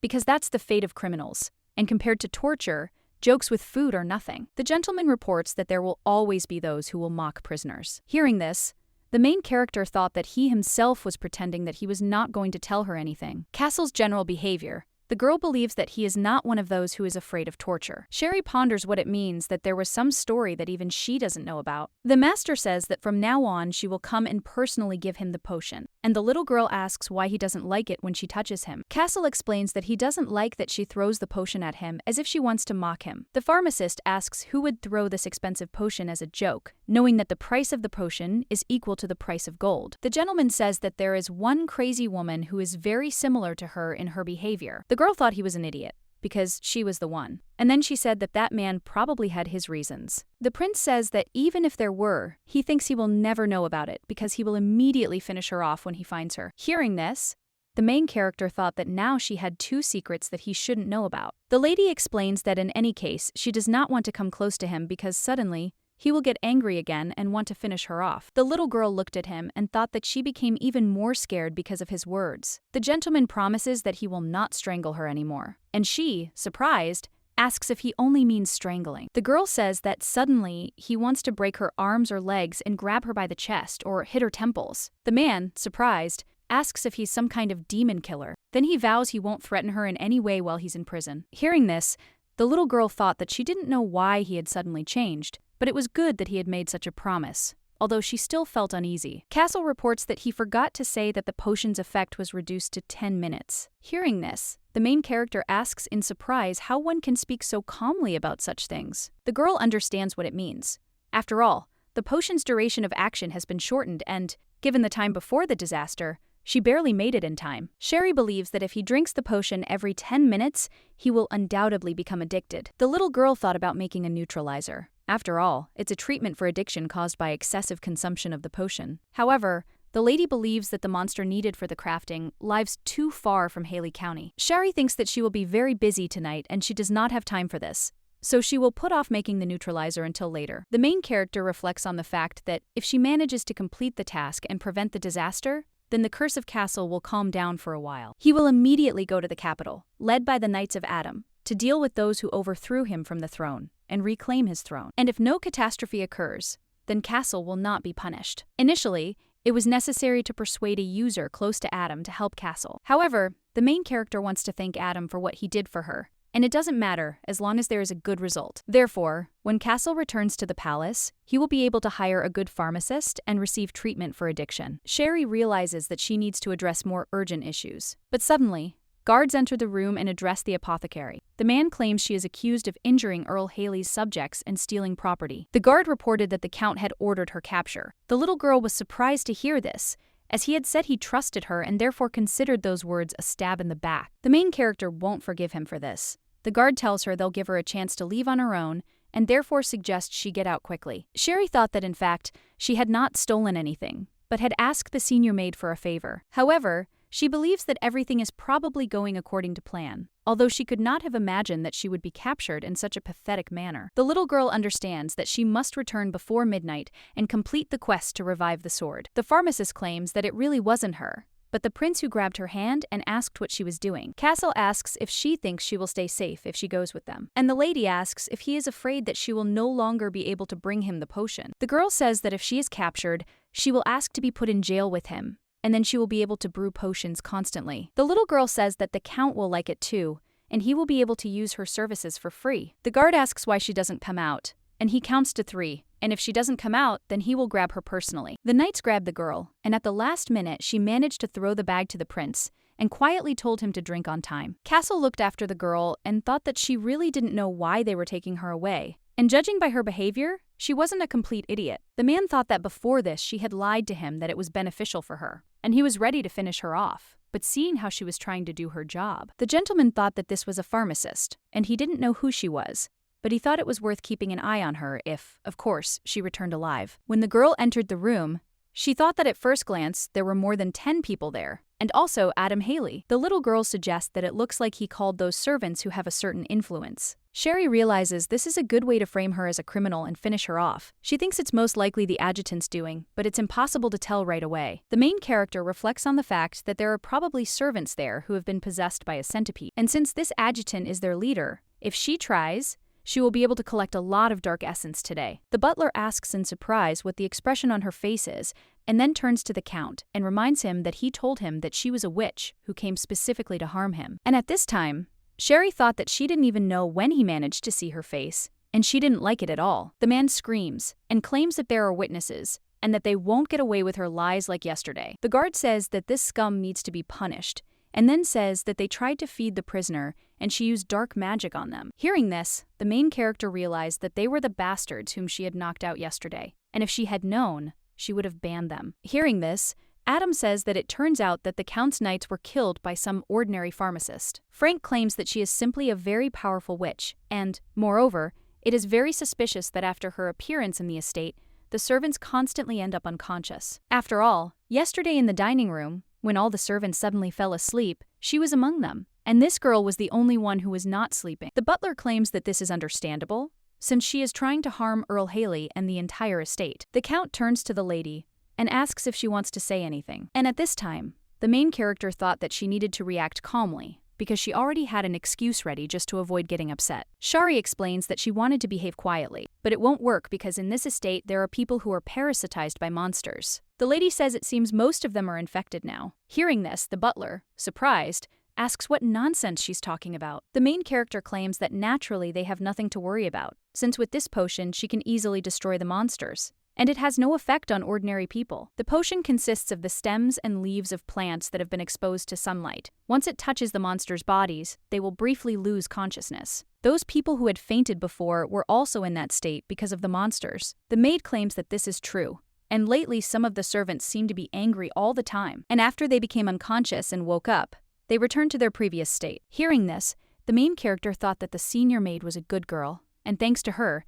they gave strength to her words. Frank comes closer to the girl and says that she has enough lies and calls her shameless. He asks how they can trust her strange land. The butler claims that he will prove that this criminal is lying, and then opens the bottle and gives the guy a drink. Frank screams and offers to look, because he just wanted to prove that the witch was lying and Joseph died. The servants scream and say that this witch should be punished, because it is terrible since she killed a man. The main character thought that she had underestimated the adjutant and realized that suddenly they would really make a witch out of her. Sherry understands that if she is executed, she will have to start over from the village of Dover, and then it will be difficult to take action when Castle wants to sleep. The little girl understands that it is already difficult to look after him because of the new immunity, and that something irreparable might happen while she is away. The young lady understands that she cannot allow this because it is a misunderstanding, and then takes the bottle and opens it and pours the liquid onto her hand. The apothecary offers to take a look, as it has no effect on her. At this point, the senior maid calls her a witch and suggests she step away. The main character thought that she was finished, because now even the senior maid was afraid of her and she didn't understand what to do. The Count says that it was he who ordered the apothecary to destroy the monsters, and therefore he should be the first to test her potion. The gentleman asks if she's sure it has no effect on a normal person. The little girl assures him that it does, but then looks at the gentleman in surprise, unsure what he's planning to do. Adam drank the bottle and said that it seemed to have no effect on him, and then asked if they believed it now. The servants say the Count is unharmed and the potion is indeed safe. The girl thinks he's behaving as befits a protagonist. She thought he was straightforward and calm. Shari believes that this proves that he is desperately trying to save Serena, and she somehow felt heavy in her soul. Adam insists he's still alive, and doesn't understand why Joseph died. Hearing this, the butler cries out that perhaps the Count is in league with that witch. The main character doesn't understand how one can insult the Count, and thinks that maybe the adjutant himself fell under the influence of the monsters, and he, an idiot, decided to insult the owner of the estate as well. The lady understands that now the other servants will begin to doubt him. The gentleman suggests checking who is right, and orders the pharmacist to distribute the potion to everyone. The girl invites everyone to come to her, as she will give each of them a little potion. The lady assures them that everything is fine, and nothing terrible will happen to them. The main character says that those standing aside should also come forward. The butler, screaming, insists that this is unacceptable and asks the Count how he can treat them like this. Shari believes that everything was resolved easier than she thought, because now the adjutant will not be able to do anything, and she will destroy the low-ranking centipedes. The little girl thinks that she will get through to their leader, the adjutant. Frank says that if they continue, it will reflect on Miss Serena, whom he brought in the visa. The notification says that the butler Frank is a centipede that absorbs darkness, and he too was possessed by monsters. The head maid asks the master butler what he is doing and why he brought the sick Madame Serena there. Adam asks Frank what he's up to, and the little girl thinks about the black veins on his face and how he's different from the other centipedes. Frank claims that he and the adjutant were closest to him, sir, but lately he cannot understand why he behaves this way. Shari believes that if there is a centipede inside, his mind should also be under its influence, and the butler, screaming, says that no matter what happens, he is obliged to protect them. Adam asks what he means. Frank says he's told him many times about the strange things that happen to the servants, but he has not taken any measures to solve the problem, and he still needs to keep better control of the prisoners. And the main character does not understand how this is possible, because he remains conscious. The lady thinks that maybe these black veins appear due to resistance to pressure from the centipede, and that he also protects Haley County. The gentleman asks him to get up, and the man asks if this is all because of Madame Serena. After all, for her sake, he is ready to abandon tens of hundreds of residents of the county. The count suggests that he choose his words, because he is not saying that Madame Serena has no value for them. These lands have long been home to many who toiled there. Frank cries out, begging them not to abandon them. The butler claims that he must finish off the monsters that have taken over the estate, deal with the criminal, and protect these lands. Hearing this, the girl thought about what it meant that the butler knew everything, and despite Adam's constant advice, he actually acted as if he didn't care about the estate. The little girl believes that it must have been difficult for the butler, who had been loyal to him for so many years, to endure such treatment. Sherry reflects on how she can understand Adam, who is willing to do anything for his only sister, and she thinks everything is complicated. The gentleman claims that he never abandoned them,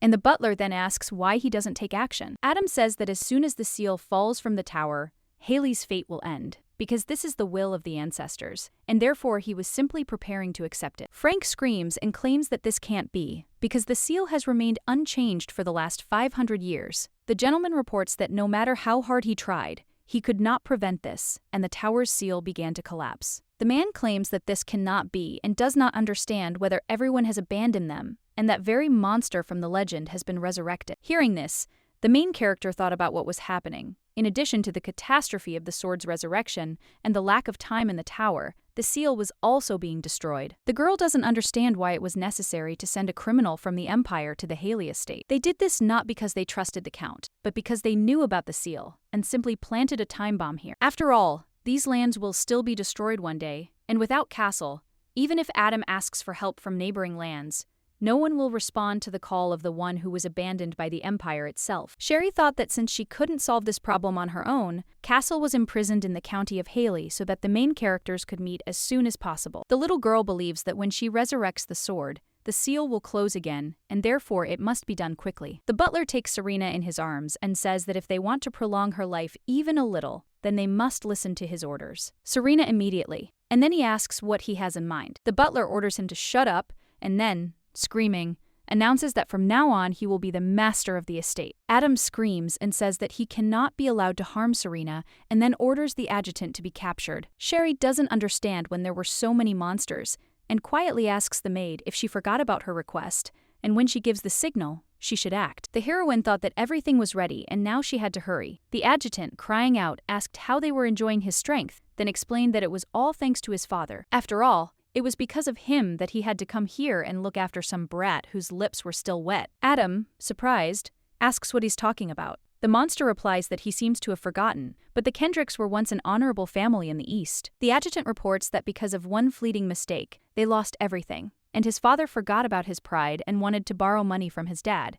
with whom he was closely acquainted, but he turned away from them. The man says that their family was ruined, and he prayed that they would not be scattered all over the world, and then, screaming, he claims that it is all because of his family. The Count says that he will fix it and then reports that his father came then to ask for money not to save his family, but to cover debts from card games. Adam believes he should be grateful that the previous Earl allowed him to work as an adjutant here. The monster tells him to shut up if he doesn't want to see his sister die, and orders him to give him the family seal right now. Then he'll have mercy and let her live. And then he'll make her his wife, because that's much better than his dry, unfeeling attitude. Shari screams and says that it is so disgusting that she can't listen to it anymore. The adjutant asks the pharmacist when she managed to do this. The girl asks what the difference is, and then, with a snap of her fingers, all the lamps go out and the magic suddenly stops. The Haley Estate Magic Disabling Device is an artifact that temporarily neutralizes all magic, used by the owner of the estate. The maid opened the curtain, and the others asked why she did it. The man explained that it wasn't sunlight, but moonlight. All the people were surprised because the lamp on which the moon fireflies were lit up. Insect monsters that take in moonlight and reflect it like fireflies. Serena is not allowed to touch sunlight, and the girl believes that this is why she needed to replace the light source for the chandelier with something. The little girl had to work hard to find them in the ground. The monster, surprised,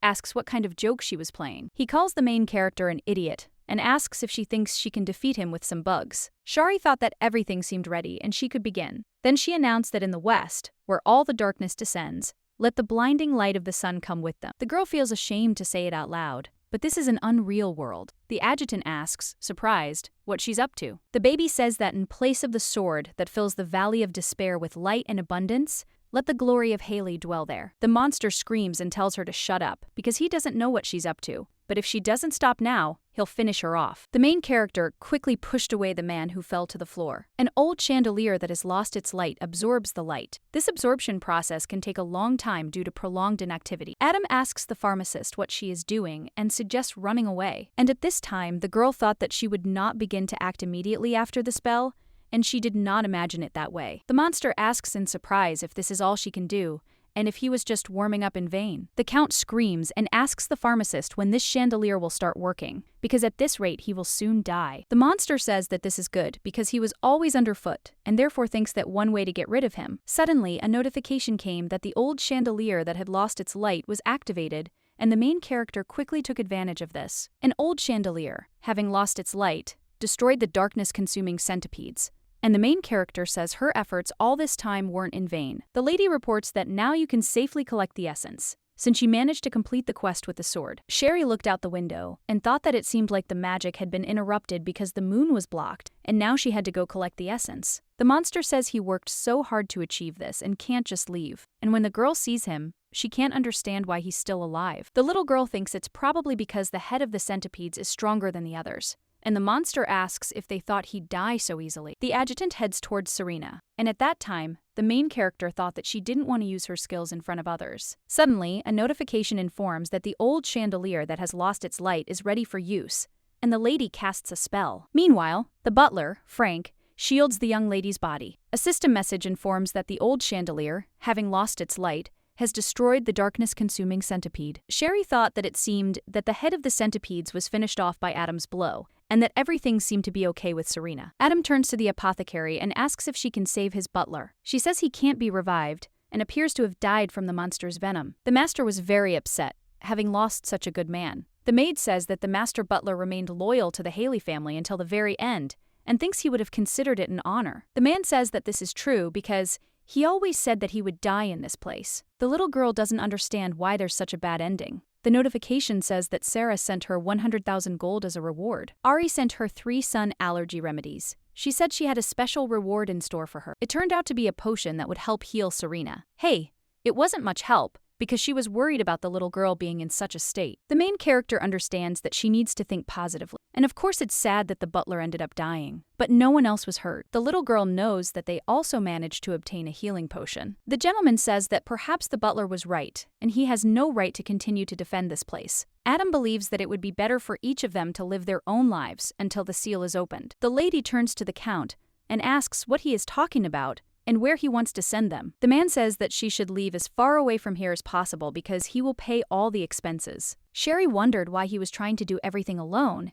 and knew he shouldn't ruin it for her at a time like this. The girl shows the medicine, and the gentleman asks in surprise what she is doing. The little girl explains that with the help of this potion, one can cure Miss Serena's illness. Adam, surprised, asks if it can really heal his sister. The pharmacist offers to give her this potion before dawn, and 3 days after she sees the first rays of the rising sun, she will be completely healed. The main character reflects on the fact that she never thought she would ever see Adam so excited. The maid turns to the Count and says that she congratulates him because she was so looking forward to when her mistress would be able to go outside again. The maid reports that Serena can now run around the fields of the Haley estate. The man asks if they are afraid of the approaching catastrophe. The maid says that if she says no, it would be a lie. The maid says that they do not want to become cowards and run away from here, and they will stay by his side and fight to the end. The master says that he, Adam Haley, the manager of these lands, treats their will with all respect, and together they will protect this place. At this time, the main character thought that she had only helped a little, and the situation began to change. Haley himself protects these lands, and the people there are very straightforward and hardened. Sherry thinks that they will manage without her help, but it's time for her to go to castle. The man approaches the girl and apologizes, and she assures him that everything is fine. The man asks if her name is Sherry, then says her name and thanks her again. The notifications indicate that Adam Haley feels guilty about her and is more interested in her than usual. At this point, the main character realizes he no longer calls her the pharmacist, and the gentleman claims that thanks to her, he was able to get rid of the monsters and save Serena. Adam asks her to accept his apology for being rude to her this morning. The little girl insists it's okay, because she didn't do it for praise. The gentleman says there's no need to be modest, because his family owes her a great debt. The main character thought he was speaking as if she'd done something truly good. The girl asks what debt he is talking about, since she doesn't understand anything, and whether all of this is included in her payment for her work. Sherry thought that she did it because she was counting on a bonus, but she understands that she will have to spend a lot of money in the future, and she was not given that much, and therefore she must shake it out of Adam. The main character reports that the allowance he was going to pay her through the adjutant was payment for the moon fireflies, and also a lifetime allowance for the fact that she was exposed to danger because of the monsters. The little girl says that she provides the medicine for Miss Serena for free, and at that time, she thought that she herself received it for free, and therefore can afford it. The alert states that Adam Haley doubts her ability to empathize and dislikes her materialism. Sherry doesn't understand what's going on. It's natural. And he's overwhelmed her with work, and she doesn't know how he can doubt her sensitivity. And besides, in this game he looks more like a robot than anyone else. The gentleman says that he simply has no words, and the notification says that Adam Haley no longer doubts her abilities and has begun to understand her more. The girl became curious because she saw that he smiled, and she doesn't know if he smiled in other games too. The little girl reflects on how a notification window should normally appear about her affection level increasing. After all, she hasn't done anything to increase his interest. Shari is more interested in completing the game faster, so she needs money more than Adam's sympathy. But it's important to note that these changes are not for the better. The gentleman says that he will pay her for additional abilities, and the girl thanks him and asserts that she will continue to try her best. Adam says that he wanted to ask her something, and at that time the little girl thought that she was ready to answer any of his questions. The man asks what she knows about their family's secret weapon, this old chandelier. After all, few people know, especially those who recently joined the service. Even he didn't know this fact. The gentleman claims that she is not of their kind, and does not understand how she knows how to use the chandelier. At this time, the main character was surprised because even she did not know what excuse to come up with, since other users had never used it and therefore thought that it was not that important in the game. The man asks what's wrong with her, and the notification says that Adam Haley has begun to doubt her. Sherry thought that she was finished, and then said that, to be honest, her grandfather told her about it. The gentleman, surprised, asks if her grandfather knew their family secret. She explains that, more accurately, her grandfather heard it from the grandfather of a close friend who lived next door and taught him the apothecary trade. The little girl claims that as far as she knows, he was a pharmacist who worked for Haley 500 years ago. He said that after the sealing of the monsters, the dark power did not completely disappear, so the head of the clan who lived at that time created this secret weapon. The young lady reflects on how good it was that Sulphur told her about the chandelier. After listening to her story, Adam says that it seems like ridiculous nonsense, but there are too many details to consider it a lie. A system alert informed her that Adam Haley had temporarily stopped doubting her. After reading this, the girl sighed, because he believed her. Adam approaches the maid and offers to bring a reward for the apothecary. The maid says she'll have it ready right away. Sherry reflects on the fact that they've sorted out the essence and reward. The master says the maid will bring the reward and that she should go get it. The girl realized she now had to collect the money and go to the cash register, and when she held the reward in her hands, she thanked him and thought that she had finally received the money. The main character thinks that even though it's just a game, this is the first time she's holding so much gold in her hand. But she knows she'll have to spend it later. but her mood has improved nonetheless. Adam asks if she is really so happy, and the girl asks how one can not be happy about the payment for hard work. The man says that she is smiling from ear to ear, and the little girl began to wonder if he is making fun of her. The gentleman asks what the prisoner promised her that made her try so hard to please him in everything, and suggests that she better say whether she really thinks that he will pay her. The main character thought that she always thinks about Castle first and foremost, and it's natural that the distrustful Adam would ask such questions. Sherry understands that he is probably trying to find out if she knows about Castle's identity, and now it will be easier to say what she has long wanted to say. The lady turns to the Count and asks what he thinks. He asks, surprised, what she's talking about. The little girl asks if the prisoner will really pay her, and he asks why she's asking him about it. Sherry says that he reads it, and it depends on him if the disaster does happen and if the situation takes the worst turn. And if the Count fights to the last, then she wonders whether it is possible to continue calling the prisoner a criminal. The girl thinks that it seems that Adam also thought about this, which is why he sent these guards to Castle, although their willful behavior is his fault. The lady says that she is also curious about something, because he said that he brought the criminal here on the orders of the Emperor, and in that case, if he is no longer a criminal, then what will happen to the Haley family that treated him badly? The gentleman says that it is enough to talk about this, because she is just a pharmacist, and then asks how she dares to talk about this. The notification says Adam Haley is angry about her words. When she learns this, the girl explains that it's just her assumption, since nothing has happened yet. The main character thinks about what else can be done as if nothing happened, because in fact, Castle was not particularly angry about the unworthy treatment of himself. Sherry thinks that he is fully aware of his position as a criminal, but all this was while he was considered one. And if Adam doesn't take some special measures, Castle is quite capable of destroying the Haley family after returning to the throne. Initially, players had to soften the relationship between Adam and Castle, but she doesn't have time for this because the main character needs to think about the disaster and the seal. Adam asks if she thinks there is a way to prevent the disaster. The girl looked at him and thought that he seemed to be asking, but at the same time saying that Castle would never return to power. Sherry claims that of course there is, and no matter what it costs, because he said that he would stay here and protect these lands. At this time, the main character thought that she could not allow disasters to happen, otherwise she would not be able to get out of here. The little girl assures that for this she will do everything possible. In particular, she will take up the making of potions. The girl thought that it seemed like she was interfering too much, because for Adam, she was just a pharmacist. The gentleman pulls out an item and tells her to take it, because it is a protective artifact with a rank. Sherry asks, surprised, what it is. He explains that it's an artifact imbued with protective magic. The protection radius is quite wide, so there won't be any problems moving around. The little girl asks in surprise why he gave it to her, since she knows that she has already received the reward. Adam informs her that if the worst comes to the worst,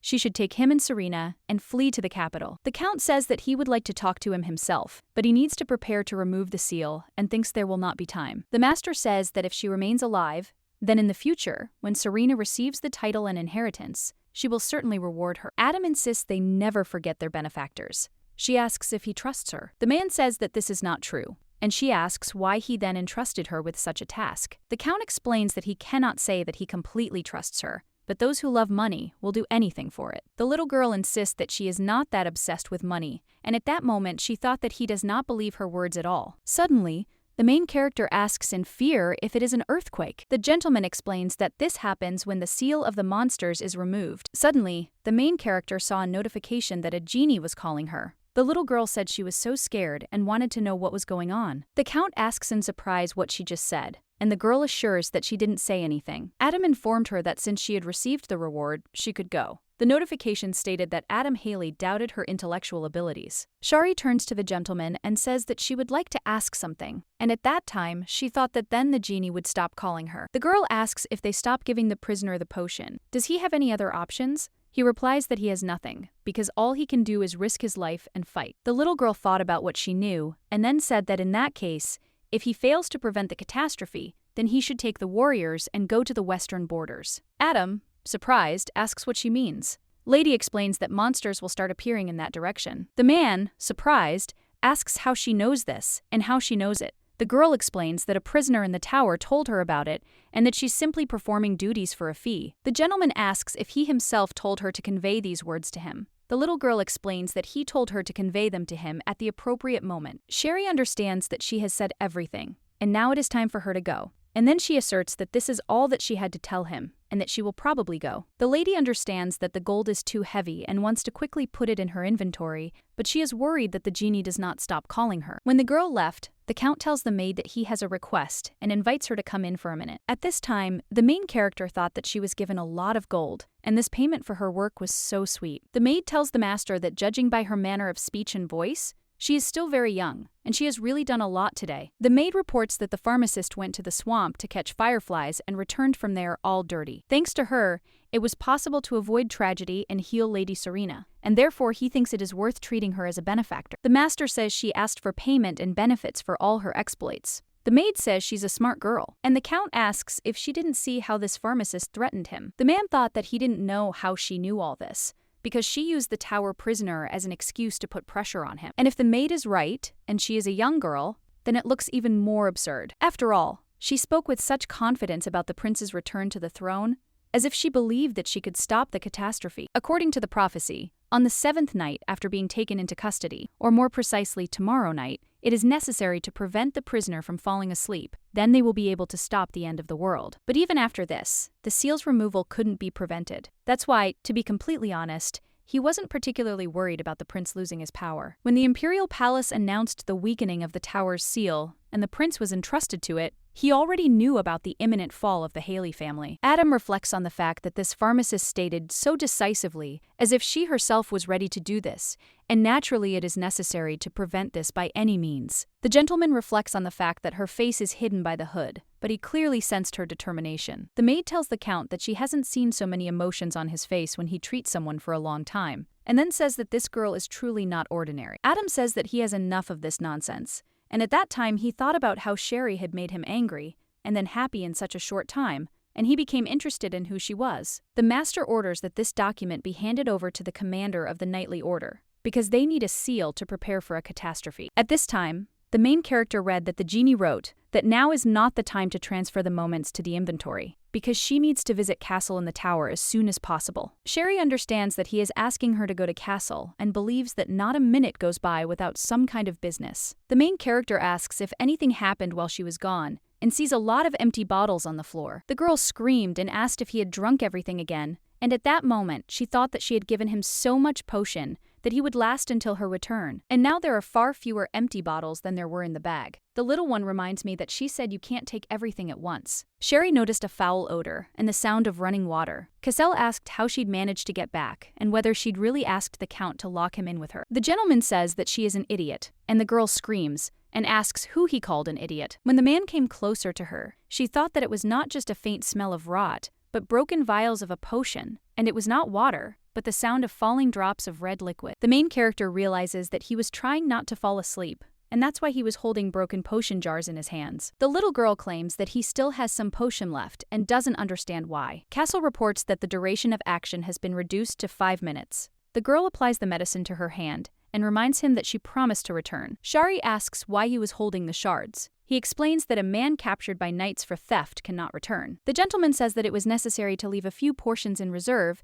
and therefore suggests not to think about it, but simply that without the sword, everything looks so ugly. Hearing this, the main character thought that he was right, because he didn't know what was going on in the house, and probably thought that she would never return. The little girl believes he needed to hold out on his own, which is why he did what he did, and if she had left more potions, the immunity might have manifested even faster. Shari says she didn't have to do that. He asks, surprised, what else was he supposed to do, and whether he should have calmly watched the country and its inhabitants descend into hell. The main character thought that now Castle looks as if he is angry with her, but in fact he is angry with himself because of hopelessness. The girl recalls that from their first meeting he behaved rudely, and this is natural because he had not slept for several days. The little girl doesn't understand why he's so desperate to stop the disaster, and the main character reflects on how she is going to prevent the end of the world in order to complete the game and return to the real world. But if she were in Castle's place, and because of his curse the whole world was in danger, she would not be able to endure it and not sleep if it did not threaten her own life. Sherry reflects on the fact that maybe he feels responsible for his people, because he must become a ruler, although he does not have such a character. The little girl believes that, no matter what, he is ready to harm himself just to prevent a catastrophe, and therefore believes that it is necessary to submit to his will. The main character remembers that they had some friction with him,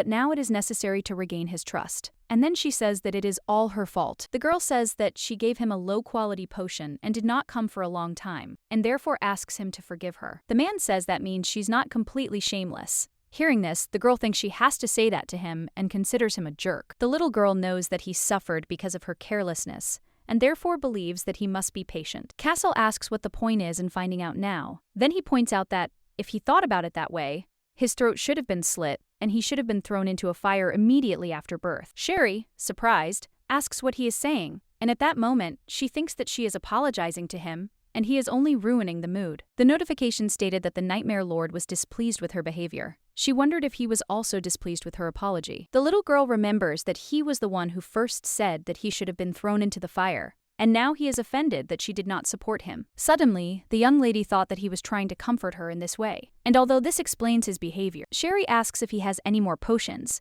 and then says that she will leave him here and this is a potion for maintaining insomnia. 200 pieces. The man says in surprise that she gave him a little bit, but she has a lot of it. The little girl explains that the Count provided her with the ingredients, so she was able to brew a lot. And then she thought about how much more she had left in her bins. The girl understands that he cannot be allowed to abuse it like that time, and then says that there will be no problems with the potion in the future. Sherry says that, however, the immune system has become stronger, but soon the effect may disappear completely. The gentleman says that we must do everything possible, because there is only 1 day left, and we must hold out for only 1 day. Sherry became curious whether he would be able to hold out for the rest of the time on the potion, even if he took it at intervals of 5 minutes. And finally for the last 4 hours. The lady understands that she cannot wait and shake with fear because of Castle's immunity, and that she must do everything she can now. The notification stated that she had used 100 pieces of dark essence on the broken sword, which had lost its light and was emitting an ominous aura. She fulfilled all the conditions for the reward of the broken sword that had lost its light.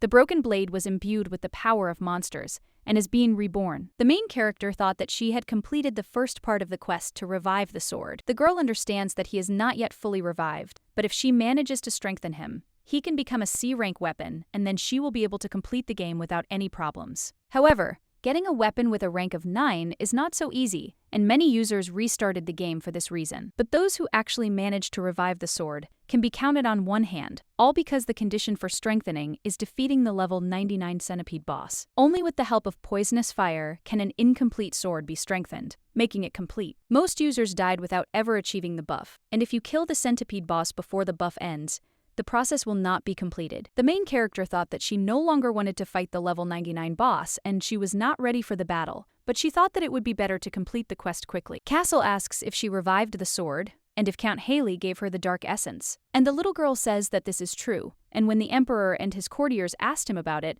he didn't even bat an eye. The man says that there were probably many who wanted to get this legendary weapon, and the girl asks how many asked Adam to revive the sword. Sherry reports that, as the Count said, in addition to the disaster, the situation in the county is not the best and measures must be taken. Hearing this, the gentleman asked in surprise what the situation in the county was about. She explained that it seemed that, due to the curse leaking from the magic tower, the sealed monster had begun to gradually awaken. The prince understands that the earthquake happened because of this, and the girl says that the process of removing the seal has accelerated, and it is necessary to prepare for an unforeseen situation. The little girl says she doesn't know how this world is connected to the seal, and just does what she's told. Castle thinks it's surprising that Adam Haley didn't finish him off right away, and is trying to spark a rebellion. Sherry thought that she understood why Castle was talking like that, because for so many years the sealed monster had begun to awaken, and instead of helping Adam, they gave him a man who could lead to the end of the world. In its place, Castle would have turned the imperial palace upside down long ago. The gentleman suggests to the pharmacist that if by the end of today the potion loses all its power, then she should take the sword from the Count. The girl thinks that he is up to something again, and the master says that she should take the sword and give it to him, or finish him off herself. The man tells her to stick it between her shoulder and collarbone and then asks if he sees.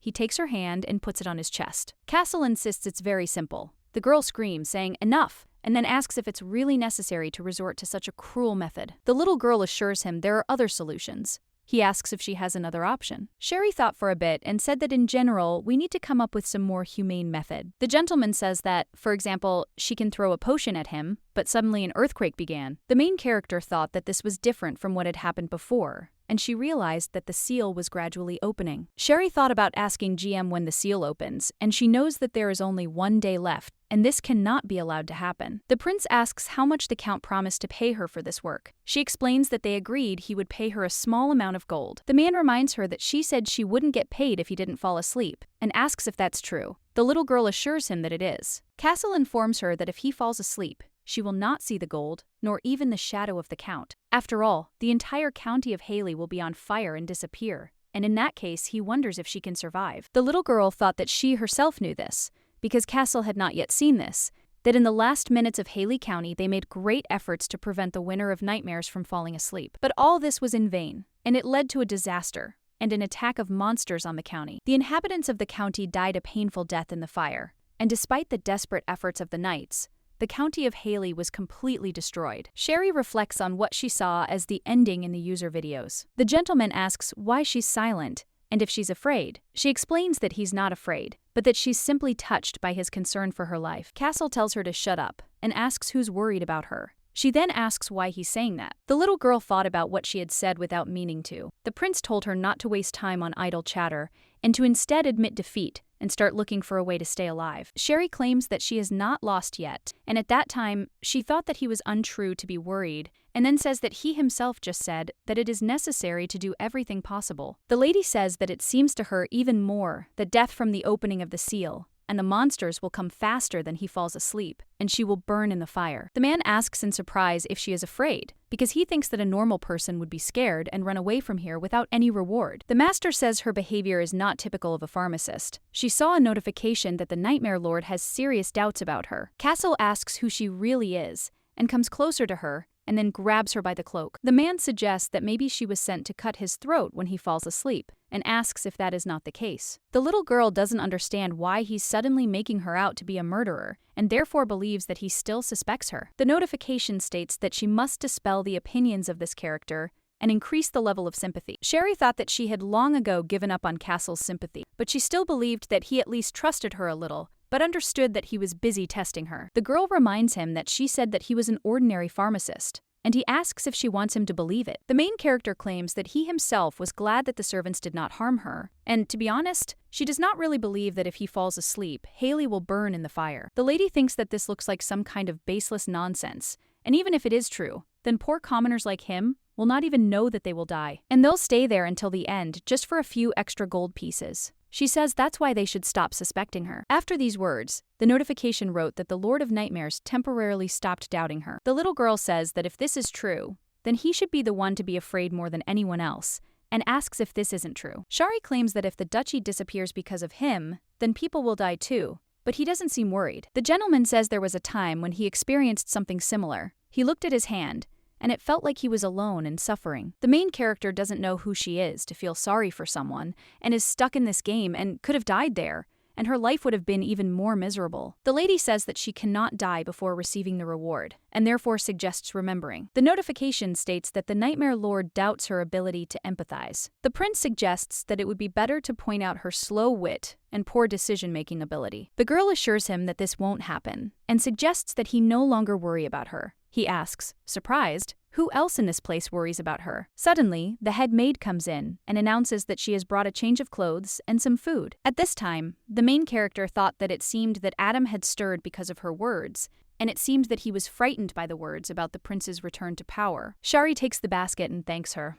The maid says she hasn't had dinner either, and besides, she's been through so much. Racing informs that she left an Ida in her room and offers to eat properly, but for now she will take her place, and this is the Count's order. At this time, the little girl thought that he himself scolded her for being obsessed with money and now caring, and she thought that she just wanted to ask something at GM. Shari says that she will just tell Castle that she will go away for a while and hand over this basket. The lady turns to the prisoner and says that the senior maid will come here now and stay with him, and asks him not to forget about the potions while she is gone. The girl gives him clean clothes and tells him to put them on, then shows him food and says that the Count has decided to show mercy. Castle asks in surprise what she had to endure that she didn't even eat. Hearing this, the little girl does not understand when he managed to overhear and then says that she was justifying herself against the false accusation and treating the Count's sister. The man, surprised, asks if she's cured her of her illness. The girl assures him it's nothing, as she's very capable. The gentleman reminds her that she said she would go to dinner, and asks why she doesn't leave. Shari tells him not to try to threaten the head maid and grab her by the throat like he did to her. The girl claims that the maid is a kind person who knows nothing and that he should not even dare to behave the same way as she did with her. The prince asked if she was now openly treating him like a murderer. Hearing this, she realized he was displeased. The lady thought about how she had given him so much potion and hoped he wouldn't do it, if only out of pride.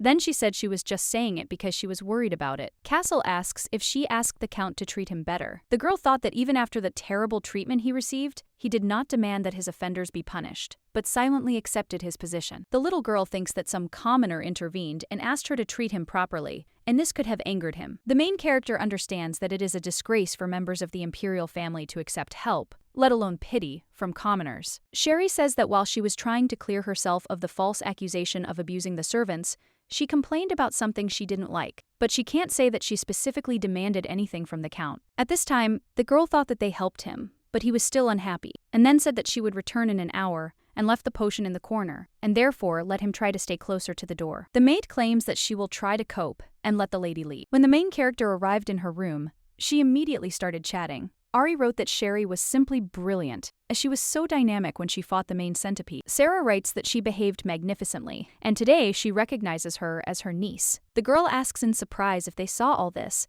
and also asks if they found a way to exit the game. The main character realizes that she learned two things from the GM. First, there are sealed monsters in Haley County, and this quest can be completed even after reaching level 100 with 4 other characters. The monster perceives her as a strong warrior because of her high level. A patch appeared that lowered it and therefore opened the stars. The second seal of the monster can be removed by pulling out the great sword. The little girl thinks the seal is sorted out. But fortunately, there is one thing. GM changed the system settings, so the disaster will end immediately after the destruction of the monster. Shari realizes that she will eventually have to fulfill both conditions. Ginu writes that this can be easily accomplished if she continues to keep Castle awake with the potion. After reading about this, the main character was surprised, and then claims that it only works for 5 minutes, and she doesn't understand how to hold out, and whether it's even possible. Jin writes that he sent her a magic boost potion and a health potion as gifts. He believes she should now cope alone, otherwise she'll become a noob. Shari screams and says that she is asking to make it so that she doesn't have to play it at all. The girl understands that it is impossible to allow the seal of the monster and the catastrophe to be removed at the same time,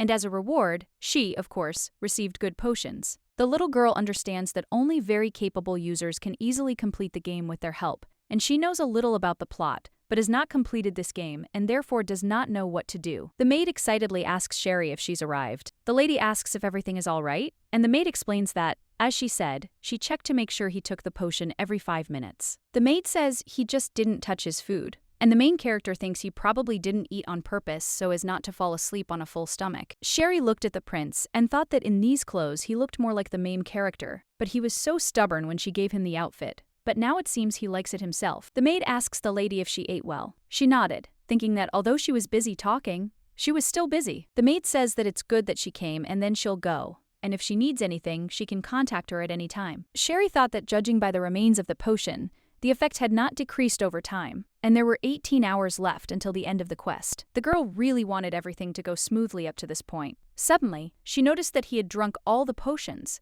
and wondered if he was drinking too often. The little girl screams and insists that this is not possible, then comes closer to him and suggests that he stop. She claims that if he drinks more, the effect will not get better, but on the contrary, he may become dependent on the potion. The man says that she better go and bring him a knife, and she asks in surprise what he's talking about. Shari says that there is no need to say that and suggests waiting a little, because she will find another way, and then asks what he thinks when he will fall asleep. Castle screams and asks if she wanted to die or if she feels guilty and no one needs her. He suggests throwing a potion at him like she did last time. After all, he knows she's good at it. The main character, surprised, asks if he knew it was her. The man explains that every time he threatened to kill her, she flinched, and so he can no longer pretend he didn't recognize her. The gentleman says that it's a pity, but her method didn't work, and such pathetic fragments only slightly scratched him. But thanks to the health potion, they quickly healed, and he was curious why she did it. Castle reports that if she wanted him to feel pain, she had to inflict a deeper wound to at least tear the flesh. The girl objects and says that this is also impossible and, screaming, reminds him that she told him that she would try to find another way. The little girl asks why he suddenly demands a knife. He explains that the green one stopped working about an hour ago. Shari, surprised, says that can't be, and he asks if she didn't notice. He says he didn't forget about the addiction, but the last batch of the potion didn't produce the desired effect. The man reports that he lasted a whole hour without it, but now the limit has been reached. The lady asks to wait because she needs to think, and at this time, she realizes that despite the fact that Castle is just a game character, she doesn't particularly want to see the person she just talked to die. The girl believes that he probably knew about this pain and does not understand why he did this. Shari says she's always wondered why he tries so hard to protect this place. Castle explains that he did say she was at her limit. Meanwhile, the notification informs him that he's deeply angry at her words and has a strong desire to kill her. The little girl tells him she needs to hear something to make a decision. He asks if she's heard of the Nightmare Lord, then reveals that he hates that nickname. The man explains that's why he mercilessly killed those who invented it, and all those who called it that. But despite this, it didn't disappear. On the contrary, it spread among the people. The emperor himself and the entire capital's aristocracy called him that. And then he began to think about how to wash away this shame. But no matter how much he racked his brain, the only thing that came to mind was the destruction of the source. After all, he'd thought that those who would cry and beg for at least his body would disappear. The lady says that she understands, but she wonders if she could do the same if she were in his place. The little girl knows that he was born a prince of the empire, but because of a curse he lost everything, and she wonders how he feels about it. Sherry thinks that, out of self-pity, she would not think about all those who insulted her, but they treat Castle like a criminal and put him on a chain. And he is still grateful and arrogant. Castle is different from other people not only because he belongs to the imperial family. In general, she realizes that she has satisfied her curiosity, and now she even feels sorry for Castle. The girl thinks that it seems like she is starting to dissolve in this game, and then offers to trust her. The gentleman believes that now is not the time for high-flown phrases, and that he has truly reached his limit. And since she knows his identity, what will he tell her officially? Castle commands like the sun illuminating the continent of Zenith, and if she truly considers herself a subject of the Empire, then let her bring him the sword. The man thinks that it will be difficult for her to carry him alone, and therefore suggests calling the Count. The lady grabbed his head, and he screamed, asking what she was doing. The little girl insisted she could handle it herself, and suggested he rest. The prince screams and asks what some pathetic pharmacist can do, and thinks that she has simply gone crazy. At this time, the main character thought that it was hard for him to fight sleep, and the man claimed that she would regret it and fell asleep. Sherry thought that she already regretted it because she had a backup plan that she had to abandon, and she chose the worst option with her own hands. The girl reflects on the fact that she will always blame herself and regret this choice, but to be honest, she herself does not understand why she does this. But as Castle said, perhaps she was afraid of revenge for his torment, and that is why she asks for forgiveness for what happened, because she tried to help, and did not even think that he would be hurt because of those fragments. The little girl reflects on how she thought that the potion would help the wounds heal quickly, and that it would be better than getting wounds from a spear or stones. She believes that it is still a game world in which only her results matter, and therefore they will consider that she is paying off her debt. Suddenly the lady suggested that he might suddenly start talking so as not to fall asleep, and then said that she would do everything quickly and let him sleep. The prince turns to the girl and says he will definitely finish her off, only if he wakes up. She realizes he's finally fallen asleep. Shari believes that now is the time to face the disaster. The guard shouts and tells everyone to run to the western wall of the Haley Castle, and suggest hurrying because they can't allow the fire to spread even more. The Count thought that it looked like a disaster had begun, as the pharmacist had said, and then he turned to the commander and ordered everyone except the knights, busy with the fire, to take up a combat position. Adam announces that monsters will soon appear here. Meanwhile, the main character, watching them, thinks that he did, after all, go with the warriors to the western wall. The little girl understands that they are acting according to plan, but she feels a little ashamed because only a little time has passed, and immediately a catastrophe began, and she also needs to hurry. The girl opened the bottle of magic-boosting potion and drank it. As she did, she realized that the magic filling speed was significantly different, and that she could now use it without any problems. Sherry looked at the protective artifact and thought that if her calculations were correct, then by using the potion and the artifact together, as Adam requested, she would be able to protect Castle's shield, Serena, and possibly the entire county. The message informs that the activation of the protective artifact is complete, and the protective effect lasts for 1 hour. The main character thought that she had some doubts, but now she was confident that with this she could protect the county. The guards are surprised and ask what is happening and where the protective dome came from. Adam screams and orders 2 to stay there, and the rest to follow him, and for everyone to join in putting out the fire. At this time, the girl thought that Adam was a good guy, because the barrier would give them some time, and therefore he threw all his strength into putting out the fire and did not even have to tell him about it. Shari understands that now she has 1 hour left, and the potion with her magic is limited, and she did not even hope that she would be able to protect the entire territory of the county. Devi Usha believes that the genie gave her this potion just in time, and without it, she would not have been able to cope with one artifact, and therefore hopes that they did not plan all this in advance. The lady looked at the gentleman and realized that he had finally fallen asleep, and that even in his sleep he looked tired, probably because he had not slept for a long time. The little girl says that some are on the brink of death, while others are sleeping soundly. However, she wants them to at least sleep peacefully, and so she'll manage somehow. Sherry knows that now the real battle begins, and the imperfect sword is shrouded in darkness from this moment on, while everyone is busy with the disaster that has begun. Castle wakes up. Sherry wanted to pick up the sword,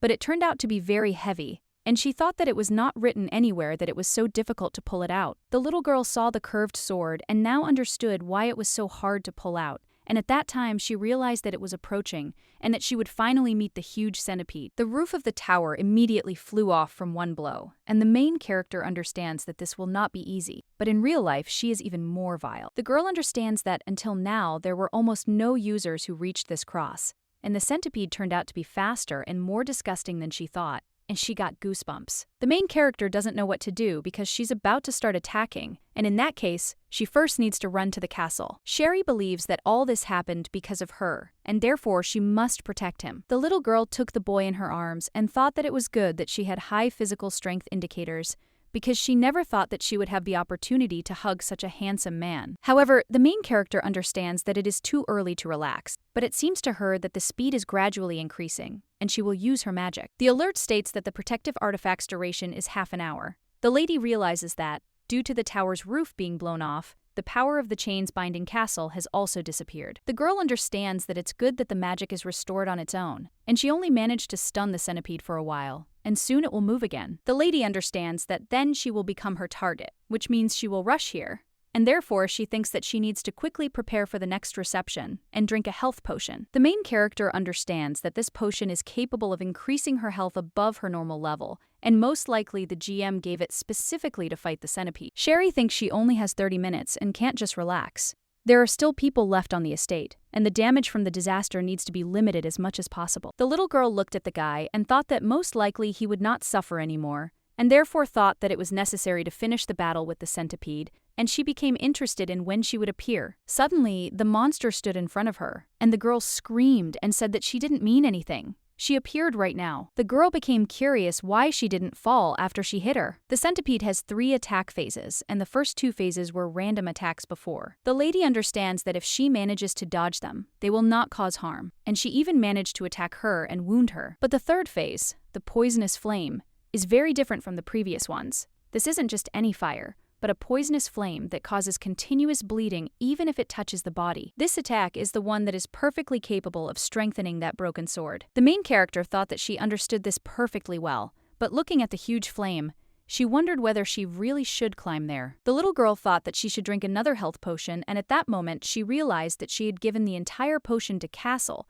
and therefore she only had 1 minute left to hold out. Sherry says the pain is definitely under control, and she doesn't understand why it's so hot. The girl thought that she was simply crazy, because she had the opportunity to kill the Lord of Nightmares, but she chose to go alone against the giant centipede. The lady wondered if she had done the right thing by placing the castle behind her back, because while she maintained the protective dome, the flames would not reach him, and the remains of the wall would protect her from the poison. The indicators dropped lower, and the girl understands that she will not be able to return to Dover. The message states that the incomplete sword, covered in darkness, admires her recklessness and courage. Light consumes darkness, and darkness becomes the shadow of light. A warrior who devours the lonely night and protects the quiet dawn, and she has the right to wield this sword. How the main character realized that this weapon was not C rank, and it turned into a sword. All members of the group together destroy the centipedes, but this sword was pulled out by Adam, so it will become a weapon only for him. The main character understands that if it is a C rank, then it is no longer a legendary item, but a very rare mythical rank item that is similar to a weapon for a warrior mage. Sherry thought that she needed to take action quickly before she closed her mouth, because she was too distracted. The girl understands that due to the fire attack, the poison continues to damage her, and the artifact's duration is also almost over, so she needs to hurry. The giant centipede has very strong shells, so it is impossible to inflict a fatal blow by attacking the body. However, she opened her mouth when she fired fire, which weakened her defenses. The core, the centipede's most vulnerable part, is located there. Therefore, it's essential to attack its mouth immediately after it releases flames. Unlike a normal attack, which cycles through various phases, it only has a chance to inflict a destructive blow. Shari succeeded, and she destroyed the core, and therefore almost destroyed the centipede. The main character says that even with a C-rank weapon, it is difficult to penetrate the giant centipede's bowl, and she managed to cut it with such ease as if she were cutting butter. And maybe that's where the power of a C-rank weapon lies. The girl thought that the disaster at the Haley estate must have ended, and she needed to go there quickly, because Adam and the others would soon start returning. The little girl looked at herself and realized that she had been like this all this time, and the NPC cape was quite durable, and that was why she hadn't died. However, those parts that were not covered by it still hurt, and it's good that no one saw it. The little girl took the boy in her arms and hoped that he would not wake up, and therefore she had to hurry, and then she put him on the floor because she thought that he would be seen there right away. Sherry says that when poisoned by a potion, it would be good to have a means of sensation, but this combination also helps. And the strengthening of the sword and the destruction of the giant centipede are all his doing, and therefore she places the sword next to him, and let the pharmacist be considered to have escaped. The girl thinks that it would be nice if he didn't remember anything about the disaster at all. The main character thinks that it's a bit of a shame to give Adam the C-rank weapon that she got with such difficulty, but she has a more important goal. And the little girl's goal was that she had to unite with the main characters in order to complete the game as quickly as possible. The notification says that the goal is completed and the entire scenario is over, and after watching the epilogue, she will automatically log out of the account. The girl thought that she did not need money and fame in this world, and in general, she would consider that she had paid them her entire debt. Sherry thought that she was already talking to a sleeping person, and then she looked at the guy and thought that you could immediately see a real hero who had defeated the monster and was now sleeping soundly. The main character believes that her goal is to finish this game, but she is sorry to leave, attributing all the merits to another person. The notification states that the NPC character's health is less than 10%, and she is automatically sent to the starting point of the game in the village of Dover. The girl says that the next time they meet, she asks him not to despise her so much, although, of course, she won't show him her face. The little girl believes that it is important to achieve the desired result, and therefore, they will think that she is repaying her debt. At this time, Castle thinks that he cannot sleep, and he began to wonder if he is in this nightmare again. Every time a terrible catastrophe occurs in it, and everything around collapses, burns, and turns to ashes. The man understands that this disaster will not end until everything disappears,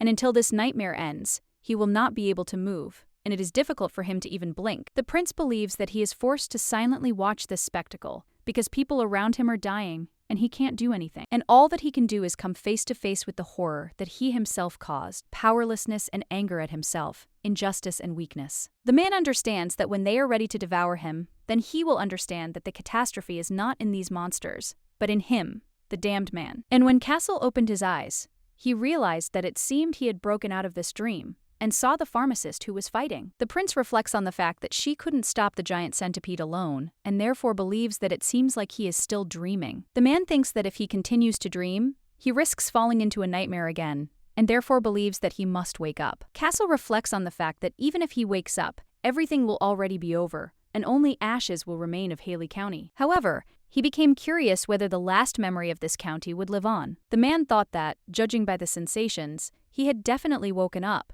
and it seemed that someone was again trying to make him look guilty, and he was so tired of it all. Not only was he turned into a cruel criminal, but enemies were constantly appearing, accusing him of all sins and trying to finish him off. Castle believes that whoever it was, he was fed up with this situation, but he is used to such things. However, it became disgusting to look at this unchanging world. The lady says he will give up the sword in exchange for loyalty. The prince does not understand why he hears this voice, and believes that there is no doubt that it is the damn pharmacist who closed his eyes and poured sleeping pills into his mouth. And if she is in her right mind, she should have run away a long time ago and doesn't understand why she is still near him. The man hears a voice saying that she will help him when he returns to the capital and retakes the throne. He wonders why she says this. The lady says that, in general, they will assume she has paid him. However, he thinks she should answer his questions. The girl tells him not to be angry with her, but upon hearing this, the man does not understand what this means because she gave him a promise and she cannot leave yet because it is not time yet. Castle turns to the main character and says that he thought he was dreaming. Adam turns to His Majesty and reports that he rushed here after hearing about the commotion. The Count reports that His Majesty personally destroyed the monster that was freed from the seal, and then kneels and tells him to give orders. Adam saw the weapon and said in surprise that this was the ancient sword that was in the Haley estate. The prince says that he will give it to him, and the man, surprised, asks if he can ask why the master decided to give it to him. Castle orders one person to find him the pharmacist he hired, so that he won't sleep and will bring her to him. The gentleman reports that she had pink hair, and this time, he will not let her go. The notifications report that Castle Ludwig has a strong interest in her. The once deposed prince, who was captured in a terrible state and kept in custody, was shown hospitality and resettled in the count's estate. Castle received the necessary treatment and began preparing to return to the castle. No one interfered with the prince and the count. From that moment on, when Cassel dealt with the monster and saved the county of Haley, he was already a ruler for those around him. The main character thought that she only knew that the prince was called the Lord of Nightmares for his cruel nature, and she was not interested in other details. However, it turns out that the previous heads of the clan sealed the giant centipede after a 3-day battle, and he destroyed it less than an hour after his resurrection. Adam does not understand why he gave him this sword even before he did it. He showed loyalty to him. The sword is, of course, a family heirloom of the Haley family, but he is not one of those who would give away a weapon that was revived with such difficulty. The servant tells the count that the knights who explored the tower discovered something, and he asks what exactly and offers to bring it. The man says that it looks like an artifact, and when Adam saw it, he realized that it was a phenomenon of destruction. The phenomenon of destruction of a magical device, if the magic used exceeds the norm. Just before the monsters attacked Haley County, an incomprehensible protective dome suddenly appeared, the source of which was the artifact he gave to the apothecary. Thanks to this dome, he was able to focus all his efforts on extinguishing the fire that had broken out in the village. Adam doesn't understand why His Highness is looking for that girl. After all, he knows that he grew up in the Imperial Palace and saw a lot, but for his sword he demanded only some pharmacist. Shari Azrael, although she knew moral principles, felt she would do something. Adam wondered what she had done to the prince. The count understands that, although it was she who saved Serena's life, he cannot allow the prince to finish her off. The master thought that he had already ordered the knights to find her, and now all that remained was to observe the situation. A servant informs the count that something bad has happened. The count claims to be a scientist responsible for examining monster corpses, and asks what brings him here. The man claims that it is very scary, and asks for forgiveness for rushing in so suddenly. The man says that the centipede's lower limb, which is the hardest, and a pair of front tentacles and a shell covering the head, all of this has disappeared, and this is a robbery. Adam asks if they took the parts that could be sold. The butler screams and asks how it was possible to steal the parts of the monster that are in the Haley estate, and therefore believes that it is necessary to find the criminal and punish him. The gentleman says that nothing needs to be done. At this time, he thought that this was probably the work of the pharmacist, and then he says that he guesses who did it, and will figure it out himself. The man thought that this was very annoying to him. And not only was the prince looking for her, and she had ignored his orders, but now she had also stolen valuable parts of the monster, and therefore believed that she deserved the death penalty. The gentleman does not understand why she does not arouse hostility in him, and he became interested in who Sherry is. The viewer is like this. Notifications indicate that Adam Haley has a strong interest in her. At the same time, in the village of Dover, the main character does not understand what it is because there is some kind of trembling throughout her body. The girl understands that no matter what happens, she needs to move because she wants to go to the capital next. The main character thought about how she was currently intensively preparing for a scenario in the capital, and in order to get into it, she was completing small tasks. The lady is replenishing her potion supply after spending it in Haley County. She was away from the farm for a long time, so the herbs died and had to be replanted. She used the money she received as compensation to hire workers. The little girl understands that these people are inexperienced farmers and therefore don't know much, but this will do for them, and she takes care of the capricious herbs herself. Sherry gave money to the workers and said that she would be gone for a while and they should look after the herbs, and if the knights came, they should say that they didn't know anything. A week after the end of the quest in Haley County, the main character began to be searched for by Adam's knights, and he had many reasons for this. At the very moment when the giant centipede was destroyed, the pharmacist suddenly disappears, which looks very suspicious. Castle has become Haley's hero and now lives in the same house with Adam. The girl understands that if the knights catch her and take her to the estate, they will either bind her with chains and throw her in prison. Shari believes that Castle will definitely not leave her alive, and she cannot allow herself to be captured under any circumstances. Suddenly, the people of Adam heard that someone had called the name of Sherry, and they thought that they had to hurry. When the main character saw the guards running towards her, the whistle of movement was used. The whistle of travel is a high-ranking item that allows you to travel to any location. It is activated by tearing the paper and is expensive, so it is usually used by royalty or courtiers. The guards were surprised because they didn't understand where the girl had gone. At the same time, in a dark alley in the capital, a man screams and says that the thief is running away. And so begins the quest, Part 2. The capital. The location is the empire's capital, a black market, and the main character must thwart a dark conspiracy brewing in the capital's black market. She must also enlist the Green Mask as her ally. The man says that this won't work because paralyzing injections are shaped like a pistol and are used when hunting monsters. The guard says that he's been caught and needs to be tied up quickly because he understands that if he escapes, there will be a lot of trouble. The gentleman says that he is a good man because the commander will be happy, and this dose would knock out an elephant, and this one is still conscious and thinks that he is strong. The man says that this is a big robber who managed to lead them by the nose, and he has a green mask and he turned out to be a half-breed elf. The gentleman says that this is to his advantage, since he can get a decent amount for it on the black market. The elf says to let him go, and the assistant says that he just happens to have the wreath that the commander gave him. The wreath is a magical item used to pacify slaves, and it is worth saying the code phrase, and it is activated by hitting the head with blows. It is impossible to remove it on your own. At this time, the elf thought that he could not allow them to capture him, because he had those whom he had to protect. The green-haired boy thought he was saved. He then wondered who had used the magic. The girl asks if he is still conscious, and the guy is surprised and asks who she is and doesn't understand why she is helping him. Sherry reveals that she didn't plan to take him while he was conscious, and then knocked him out. The main character, sitting with a glass of wine, thought that the person still needs to wash, because the fatigue had disappeared as if by magic. The notification states that this is the second part of the capital, the location of the empire's black market content, where she must thwart a dark conspiracy that is being prepared in the capital's black market and must make the Green Mask her ally. The little girl looked at the boy and didn't understand how she could persuade him to become her ally. Elaine Vore, nicknamed Green Mask, is the first main character in the mission to free slaves on the black market. A half-breed elf born on the black market, he saw his kin enslaved and sold from childhood. Then he himself was put up for auction, but he killed the gang members and escaped, stole, and lived on the proceeds. Elaine had only one goal: to accumulate money and free her family and other relatives. The game's original plan was for Elaine to fail to save his family and be captured by members of the Dark Brotherhood. The main character understood that she had to save him after she received the quest, but she did not wait for the black market to open and intercepted it in advance. Sherry asks when the black market will open. Jinnu writes in 3 days, and the girl asks what's up with Castle and Adam. The main character understands that she still has time, and if she didn't do it now, she would regret it. The lady realizes that he is younger than she thought, but suddenly the guy opens his eyes and screams, asking where it is, and then grabs his stomach with his hand. The girl asks if he is looking for the necklace and suggests that he forget about him and instead talk to her. Elaine says he knew it and asks if she was after his necklace. The alert states that the Green Mask suspects her and feels hostility towards her. The guy promptly asks her to tell him where she hid his necklace. Meanwhile, the lady realizes she didn't expect such a reaction and offers to listen to her. The guy calls her a dirty thief, and the girl says he's asking for it,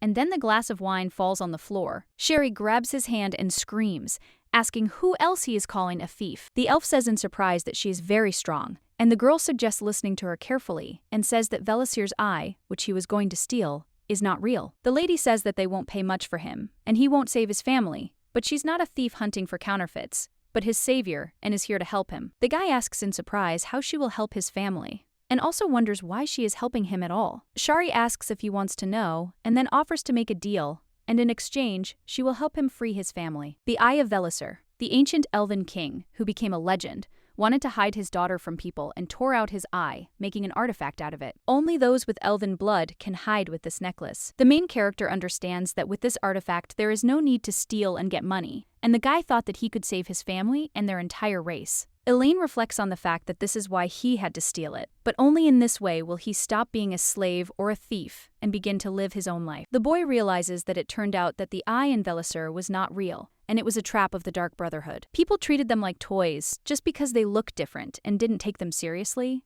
and that's their essence. The elf thought that he hated such people, and that they would no longer be able to take away his dear friends and their freedom to live. The lady reminds him that she is offering to make a deal with him, and will help him save his family, and they will both be the winners. Elaine doesn't understand why he doesn't feel any disdain, ridicule, or pity in this girl. She looks at him with honest, non-threatening eyes. The girl asks if he agrees and tells him his full name. The boy thought that this was the first time someone hadn't tried to take something from him but had offered to help, and he wondered if he could trust her. Elaine agrees and suggests giving it a try. Notifications report that Elaine has temporarily stopped suspecting her of ill intent and shows only mild interest in her. Sherry hands him a document and asks him to sign it. He asks, surprised, what it is. The lady explains that this is a regular employment contract and, Although they are temporary partners, it is better for everything to be according to the rules. At this time, the main character thought that Elaine was very distrustful, especially of people, and therefore she prepared well. The little girl suggests reading it because then he will understand that these are not bad conditions. When the guy read this, he said that he didn't want to sign it, and she asked in surprise why. Elf explains that as a child, he was forced to sign something at the black market, and then he and his family were taken to a strange place. Hearing this, the main character realized that she had not thought about this and believes that he is still very young, and then suggests not to cry. The guy claims he's not crying, but simply lost in thought for a moment. The girl doesn't understand why all the characters in the game are like this, then says that it's generally different from a slave contract. The little girl insists that he can rest assured and offers to sign, and at that moment she thought that it was a good thing she had prepared several copies just in case. Elaine wonders how she is going to save his family, since she knows the necklace is fake. Shari says she has a plan, and it's a C-rank invisibility potion that's hard to get but makes you thermally transparent for a certain amount of time. Hearing this, the guy is surprised and says, "Wow, such a potion exists." The lady explains that she brewed it herself, and naturally, he didn't know about it. The little girl realizes it's a very valuable potion, containing the centipede shell. He asks, surprised, if she brewed it herself, and if she's an apothecary, since he thought she was a mage. Shari smiled and claimed that she was an ordinary sweet pharmacist, and then said that of course it wouldn't hide sounds and smells, unlike the eye of the Velissier, but she thought it was worth a try. The girl looked at the notification and became curious if there was any other important information about this elf. Jin informs him that he has found where the Eye of Velissier is, and it is not far from the black market. Shari asks if this means he still wants to find this Eye of Velissier because he doesn't know when his family will be in danger again. The lady says that she wants to help him there, and as soon as they finish this matter, the guy looked at her and agreed, then said he would sign the contract. She reminded him that he hadn't read the terms of the contract. Elaine says that he has no other choice anyway, and especially since he can't read. The main character thought that he had just been so doubtful and now he had changed his mind again. The guy claims that he knows for sure that her name is above his, and asks if that's true. The lady asks in surprise how he read it, and then says that it's a pity that it's not her name, but his employer's. The elf asks who he is, and the girl thought that this is the main character whom he will have to help until the very end. And this is Castle. Shari says that this is the crown prince of the empire, and the boy says in surprise that this is where she knows him from. The notifications indicate that Elaine is slightly displeased with her words. The elf says that this doesn't suit him, and that if he doesn't like this agreement, he's going to kill everyone, and therefore hopes that she wasn't lying about the invisibility potion. Elaine says that if his employer is the prince himself, then killing him will be unprofitable. The guy says that they have 2 months of work ahead of them, and at this time, the girl began to wonder if she would even be able to complete the quest with him. 3 days later, the guy asks Nuna if she's ready. She tells him not to rush her, and then asks if he knows how hard it is to put on a dress alone. When the elf saw the girl, he was very struck by how beautiful she looked. The lady suggested they go to the black market. In a few minutes, they were already at the appointed place, and Shari became interested in whether this was the same black market, because it looked much brighter and more respectable than she thought. The little girl understands that this is all just an optical illusion, and therefore she must begin the plan. The woman turns to the man, and he asks in surprise what happened. She says she wanted to sell the slave and buy a new one. The man asks if she bought it here. The lady insists that she did, and that he smells too bad and is too brazen. The gentleman apologizes that their product did not suit her, and assures that he will do everything now, and therefore offers to follow him. The main character thought that this was great because, so far, everything was going according to plan. When the man took off his hood, he saw that it was a raccoon, and at that time Shari thought that the elf would have to try a little for the quest. A few hours ago, Elaine screamed and insisted that he didn't want to and asked why he had to become a slave. The main character explains that this is just a disguise to get in there, and believes that if someone hears, they might misunderstand everything. The girl explains that she's not actually asking him to become a slave. The boy insists he doesn't want to become a raccoon because he's too ugly. Then the lady realized what the problem was. The message indicated that he was displeased with her sudden behavior and showed little interest in her behavior. After reading about this, the little girl doesn't understand what kind of interest there could be, but then suggests listening, because there is a reason for this. Shari explains that her invisibility potion only lasts for 2 hours,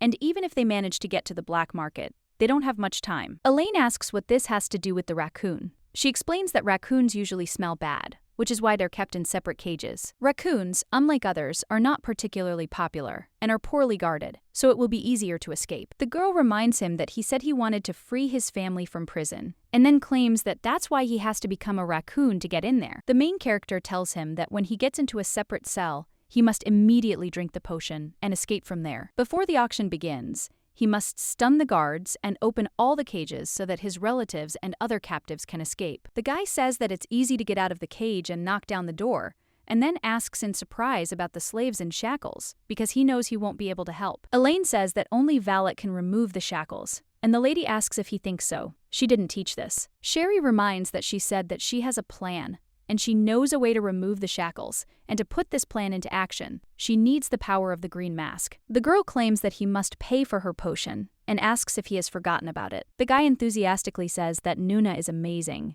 and the girl tells him to call her mistress. At this time, the main character thought that as soon as she took off her cloak, the inventory volume reached its limit, and therefore Elaine had to do everything clearly and without errors. Sarah wrote a message that the main character looks very cute and sexy in this outfit, and suggests taking off this stupid cape completely. Jin asks what she will buy at the auction, and offers to give at least some spoiler. At this time, the girl thought that she was now in a minefield, and trying to get into the enemy's lair, and no matter what, this time everything had to be done quickly. Shari understands that the quest is a quest, but she wouldn't want Elaine to end up like in the game, because he's still very young. The man tells the lady that they have already arrived, and she thought that this is a dungeon with slaves, and this place looks worse than she thought. The gentleman asks why she came, and the man explains that this guest wants to resell the fish. The gentleman says with delight that she came to the right place, and then asks if he can check what kind it is, and when he takes off the hood, he screams and says, "Yes, it's a raccoon." At this time, the elf does not understand what kind of reaction this is, because he doesn't even smell. The gentleman asks how much the lady would like to sell it for. The lady says she wants to put it up for auction. The man says it's a shame, but raccoons aren't popular, and it will be difficult to get decent money for them. Sherry asks who he would like to teach, and then claims that he is different from ordinary raccoons. The gentleman offers to explain in more detail how he's different. The lady replies that it was she who brought him here. The main character screams and asks if he knows her, and also asks if he is new, and then claims that they have recruited a rabble. Sherry angrily says she'll have to personally go up to the 4th floor and speak with the owner. Upon hearing this, the gentleman apologizes and then claims he'll immediately put it up for auction. The lady insists it should have been done that way from the start, and asks who the idiots were. The man asks how he should introduce this fish. The girl says it's a slave owned by the Nightmare Lord's lover. The men are very surprised to hear this, and the main character doesn't understand why she just got goosebumps. The man says that they will do everything right away, and bow to her, and the girl asks where they will go. At this point, the main character thought that she wouldn't do this a second time, even though she knew she'd come up with this plan herself, because she believed she'd be happy if he didn't find out and kill her. Sherry assumes that Castle and Adam will arrive in the capital only in 4 days, and therefore she can be calm. Suddenly, the girl doesn't understand what it was, or what that familiar look was, and the man asks if she has any complaints about the service. The lady says that they have to give her something,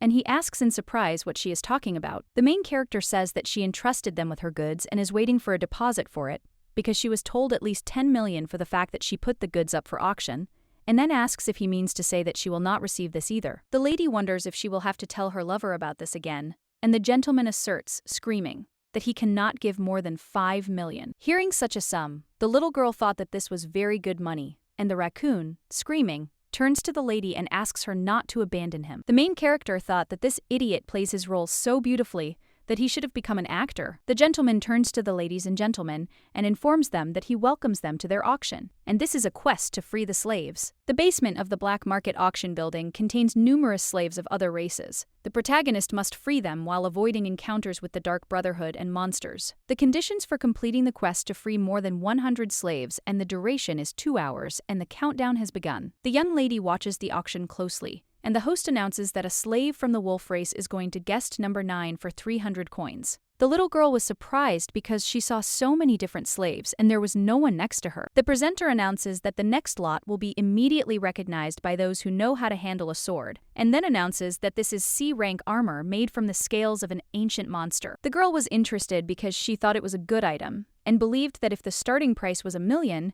she could fight for it. However, the gentleman began to offer sums of 6 million, and the little girl realized that these aristocrats also wanted to have this item. Worth considering. Although she does have a little over 18 million, and if you remember the Dark Brotherhood's tricks, it's not worth spending personal money. There's another reason they're called cruel and treacherous. Whenever some unknown aristocrats acquired rare items, they'd finish them off after the auction and reclaim the goods. Ordinary users who didn't know about this were losing both money and their lives, and the little girl understands that there's no point in making unnecessary noise, especially since there's another item she wants to buy. The presenter shouts that the last offered price is 8 and then asks if there are any other offers. Suddenly, a gentleman appears and announces he's offering 10 million. The host announces that he'll receive a suit of C-rank armor made from the scales of an ancient monster. When the gentleman sat down on the chair next to the girl, she didn't even know where she should share and what was happening, because he was supposed to arrive in 4 days. Ari writes a message that she did say, but she didn't check her messages. She again reported that the winner of the nightmares just arrived at the auction, and other users don't know about it and therefore suggest being careful. And after reading about this, the main character thought that she should have listened to the end, and if she had known that this would happen, she would have changed places with Elaine. Sarah writes that she shouldn't worry because today she's in the image of a sexy, sweet beauty. After reading about this, Sherry thought that this is true and that she is without a cape and believes that she needs to act confident. Suddenly, the girl saw that Castle looked at her and suggested that he might have recognized her, and maybe he knew everything in advance. Sherry became curious whether Castle had participated in the auction initially, since she had not heard anything about it. The main character believes that, if you think about it, the user should acquire weapons through a quest. And Castle, unlike the other main characters, was already armed and armored, fully armed and with rare items. At first, the girl thought that the problem was that he was a prince, and that was why. But if he bought so many things, then everything was clear. But she didn't understand why he was sitting not in his place, but next to her. The presenter announces that the next lot is a lasso, which in ancient times was often used to hunt monsters. Hearing this, the main character realized that, after all, for a relic, it was in pretty good condition, and the girl knew its approximate price. Sherry picks up her number because she understands that now is not the time to quibble about the price, and this lasso is needed to complete the quest. The host asks if anyone is willing to pay more. The little girl thinks he can scream as much as he wants, because he doesn't know if anyone else will buy this old thing. The gentleman says that if there are no offers, then the lasso for hunting monsters is sent. But suddenly, the prince raises the number and says that he is offering 1 million. Sherry thought he was a lousy prince and looked at him. She didn't understand why he wanted to pay 1 million for this rickety rope. The presenter asks if there are any other offers, and the main character offers another 100 coins more. The prince announces that he is giving 1.5 million, and then 2 million. The girl announces that she is giving 3 million, and the host says that it looks like guest number 38 really wants to get this lot, and he has a feeling that the hunting blog itself is patronizing her. Shari looked at the prince and wondered what he would do now. He stood up and said 3,200,000, and they began haggling again. The presenter, shouting, says that there is a tense struggle, and that this is the beauty of the auction. The main character saw a message that said she had 1 hour left, and she realized that there was little time left. Sherry thinks that it would be time to slowly leave there to help Elaine, and then picks up the number and announces the amount of 5 million. The presenter turns to the gentleman and asks if he will name a higher price. And at this time, the main character thought that if she raises the price, she will not just leave it like that. The prince says that he refuses to bargain and gives this guest an old lasso for hunting monsters. The host claims that it was an amazing battle, and the lasso goes to guest number 38. At this point, a man approaches the lady and asks how she will pay. She says she will pay in person. The main character thought that this Castle was a nasty bastard who only got in her way, and he did it on purpose. When the lady paid, she thought that time was running out and she had to hurry, because she believed that Elaine had probably already freed the slaves and made his way into Valak's room. When the girl grew tired, she felt someone grab her hand. The gentleman asked her where she was going in such a hurry, and then informed her that the auction wasn't over yet. Shari claims she's already bought everything she needs. He asks, surprised, if she came here to buy some junk. The lady asks why he addresses her informally, and the man says that if she doesn't like it, she can also address her informally. The girl takes her hand away and says that she doesn't want to, because she can only talk like that with friends. The prince says that these are hurtful words, because he thought they were friends, and then hugs her. The little girl, surprised, asks what he means. Suddenly, the lady saw the head of the Dark Brotherhood, Valak, who, screaming, ordered the sacred water to be brought. The gentlemen ask in surprise what kind of monster this is, and they do not understand what other sacred water they are talking about, since they believe that only the pontiff and the saint can control it. At this time, the main character thought that something bad had happened, and if he sprinkled it on the invisibility potion, it would lose its power, and this would mean that Elaine's plan had failed. The head of the Dark Brotherhood says that it is very strange because it does not smell like a badger, and therefore believes that he used a camouflage artifact. The man insists it doesn't matter, because he'll die soon anyway. Hearing this, the girl realized everything had gone wrong. 3 days before the start of the quest at the black market, The main character suggests listening carefully, because when he opens all the doors of the dungeon, he will have only one task for the remaining hour. Shari is informed that he must steal the laurel wreath of the leader of the Dark Brotherhood, Valak, and this is the only way to remove the shackles. Hearing this, the elf was surprised, and the lady asked if he had any problems. Valak is sleeping on the very top floor of the market building, and he must simply sneak in and steal the wreath. The lady says that if everything goes as planned in this quest, Valak will not do anything, and even if he wakes up, he has an invisibility potion. Sherry says that he is the Green Mask and suggests not to be afraid, because for him, stealing is very simple, and if you don't get distracted, everything will end quickly. Shari tells him not to do anything extra, and just take out the wreath, and if there are other treasures in that room, then he should under no circumstances be distracted by them. At this time, the main character does not understand what happened there. An hour before this, the man asks why aristocrats need this, and for money. The elf remembers that she told him to drink the potion as soon as he got to the dungeon, and then he did so and thought that it seemed like she wasn't lying when she said that it was an invisibility potion. Elaine thought that it was great. Everything was ready, and now within 1 hour, he would free all the prisoners. The elf quickly set to work and easily removed the locks. He thought that these locks were somehow flimsy, and he could remove them in 3 seconds. The guy saw the security guard, and then ran up to him and hit him in the middle of the legs, and then beat up the others. Elaine thought that everything turned out just as the pharmacy said, and therefore she thinks it won't take even an hour, because the best thief in the Green Mask Empire is capable of this. The elves who were sitting behind bars do not understand why the shackles suddenly fell off their hands. The woman asks who is there, and the elf says it is him. She heard a voice and asks if he is Elaine. The elf wonders if he really got the Oko, the Lysera. The guy tells her to be quiet because he'll explain everything later, and because of the shackles, she can't escape yet. And Lane says that he has an assistant, and that they will soon be able to get out of here, and therefore suggests waiting a little. The sister claims that they are fine and asks him to be careful and take care of himself, because now the Wallach is probably looking for him. Elaine asks Nuno where Lucy is. Her sister says she was taken away yesterday to the dark side of the world and hasn't returned yet. The woman reports that these freaks have been taking only children lately, and the same thing happens with other races. Elaine says that he will think of something and suggests that they sit quietly until he returns. At the same time, in the cell where Elaine was supposed to be, a man asks in surprise what is going on and where the raccoon went. The elf made sure there was silence and knocked the man out, and then said that their brother was trying to save them, and they couldn't stand aside. The little girl claims that they are dirty people and should not be bullied anymore. One guard reports that slaves have escaped in the underground area and have freed themselves and started running away. The man says that he hopes they will quickly take measures so that this does not harm the guests of the auction, and the culprit of what is happening is the longtime enemy of the Dark Brotherhood, Elaine. At this time, the elf came into the room of the head of the Dark Brotherhood and thought that the pharmacist was right because he was sleeping like a baby, and he began to wonder whether it was worth leaving him alive. Elaine thought that perhaps this was his chance, and if he finished him off now, he would be able to avenge his family. The guy remembers the words of the hostess that he should do everything only without stupidity, and then takes the wreath and thinks that he promised that he would act according to the plan,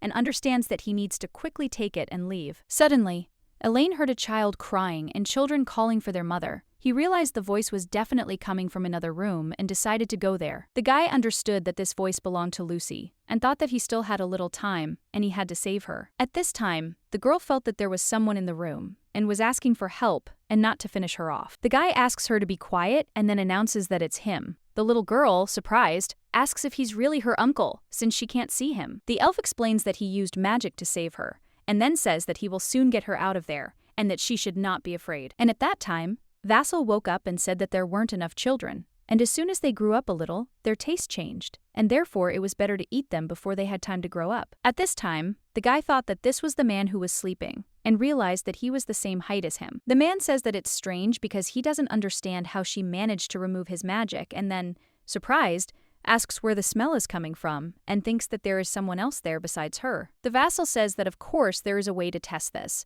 and then pours out a glass of wine and says that he thinks this will help. The man says that he thought that the raccoon smell was coming from, and then asks if he thought he could trick his nose and calls him an idiot. At this time, the guy hit him and thought that he needed to leave quickly before his people came here, because he had to meet with the pharmacist. Elaine reflects on the fact that the one who was sleeping on the bed woke up, which means he was not alone, and does not understand where he made a mistake. And the man asks how he dared to attack him, and then, screaming, orders the double to grab him. The guy realized that the real Valak was small, and the Valak they knew was only a puppet. The elf felt hurt because he couldn't keep his promise. At this time, The man announces that he is betting money on the one who can tame this slave, and whoever does it the fastest will give the elves away for free. Wallach announces that the starting price is 10 coins, and then announces that they are starting their auction. At this time, the bidding began, and the guards held the raccoon and called him an ill-mannered slave. The man comes closer to the guy and says that he needs to be punished, and then uses magic. At this time, the main character saw that the camouflage artifact had been removed, and an elf had appeared instead of a raccoon. Valak orders the torture instrument to be brought, and then announces that today he will taste the elf. Hearing this,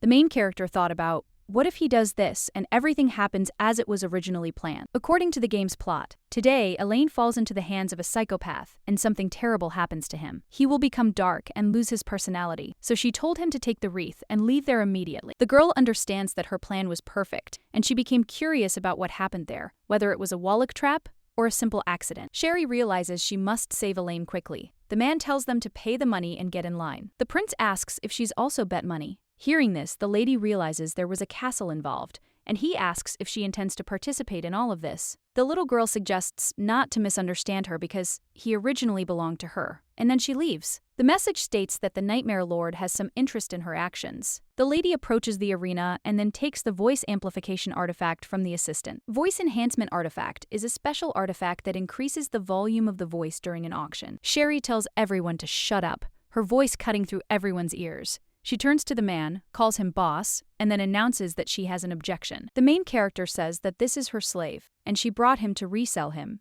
and then asks why they arranged the auction here without asking her. Sherry asks the fat man who he is to decide. Valak claims this can't be true and that he has infiltrated the Dark Brotherhood. The lady asks what kind of nonsense this is and when he managed to buy this slave, and also asks if he has any proof. The lady reports that she has a witness, a slave trader, who paid in advance on the check she wrote. At this time, the main character thought that it seemed she had managed to buy time and ordered all the slave traders to be gathered. The gentleman asks the slave traders which of them paid guest number 38. A few minutes later, the man with the mustache raised his hand and said it was him. Valak asks how he dared break the rules and whether he wanted to die. The slave trader explains that it was she who first asked the guest if he knew who she was. The man explains that she spoke as if she knew him, and he could not do anything, much less this guest. But suddenly, the main character interrupts him and screams, saying that she said that she is the beloved of the Lord of Nightmares. At this time, the message was written that the Lord of Nightmares was watching her actions with interest, and was interested in what she would do next. Valak thought that he was finished,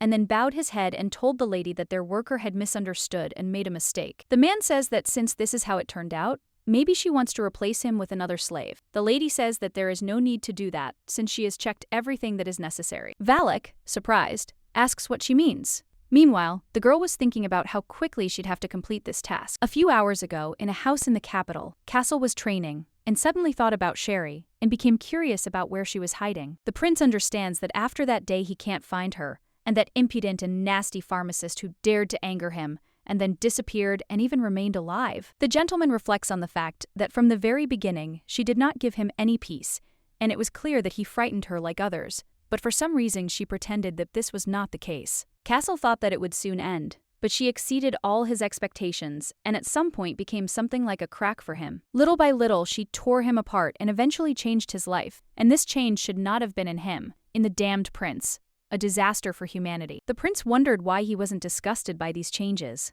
Adam approached His Highness and informed him that everything was ready for the offensive. The gentleman asks how the search is going, and he asks if he means that pharmacist. Adam reports that they've checked all the surrounding areas of the duchy, but there's no news yet. Cassell says he'll handle it himself. The count asks if he's planning on holding another training session. The gentleman says that's enough for today. The prince says that to catch a rabbit you need to set a trap, and to set a trap you need bait, and then he says that they will go to the auction. At this time, Castle thought that this girl, without any fear, introduced herself as his beloved, and judging by her impudent behavior and manner of speech, this is definitely the one he is looking for, and therefore he became interested in what his beloved is capable of. The gentleman remembered that he was actually going to start an interrogation as soon as they met, but an awkward moment happened and he gave in to him. Castle thinks that it is quite possible that this is not Sherry, but does not understand why she then bet money on it. The man remembered that she said that initially, this slave was hers and belonged to her. He doesn't know why this one phrase made him so angry, and he became curious whether this slave was really so dear to her.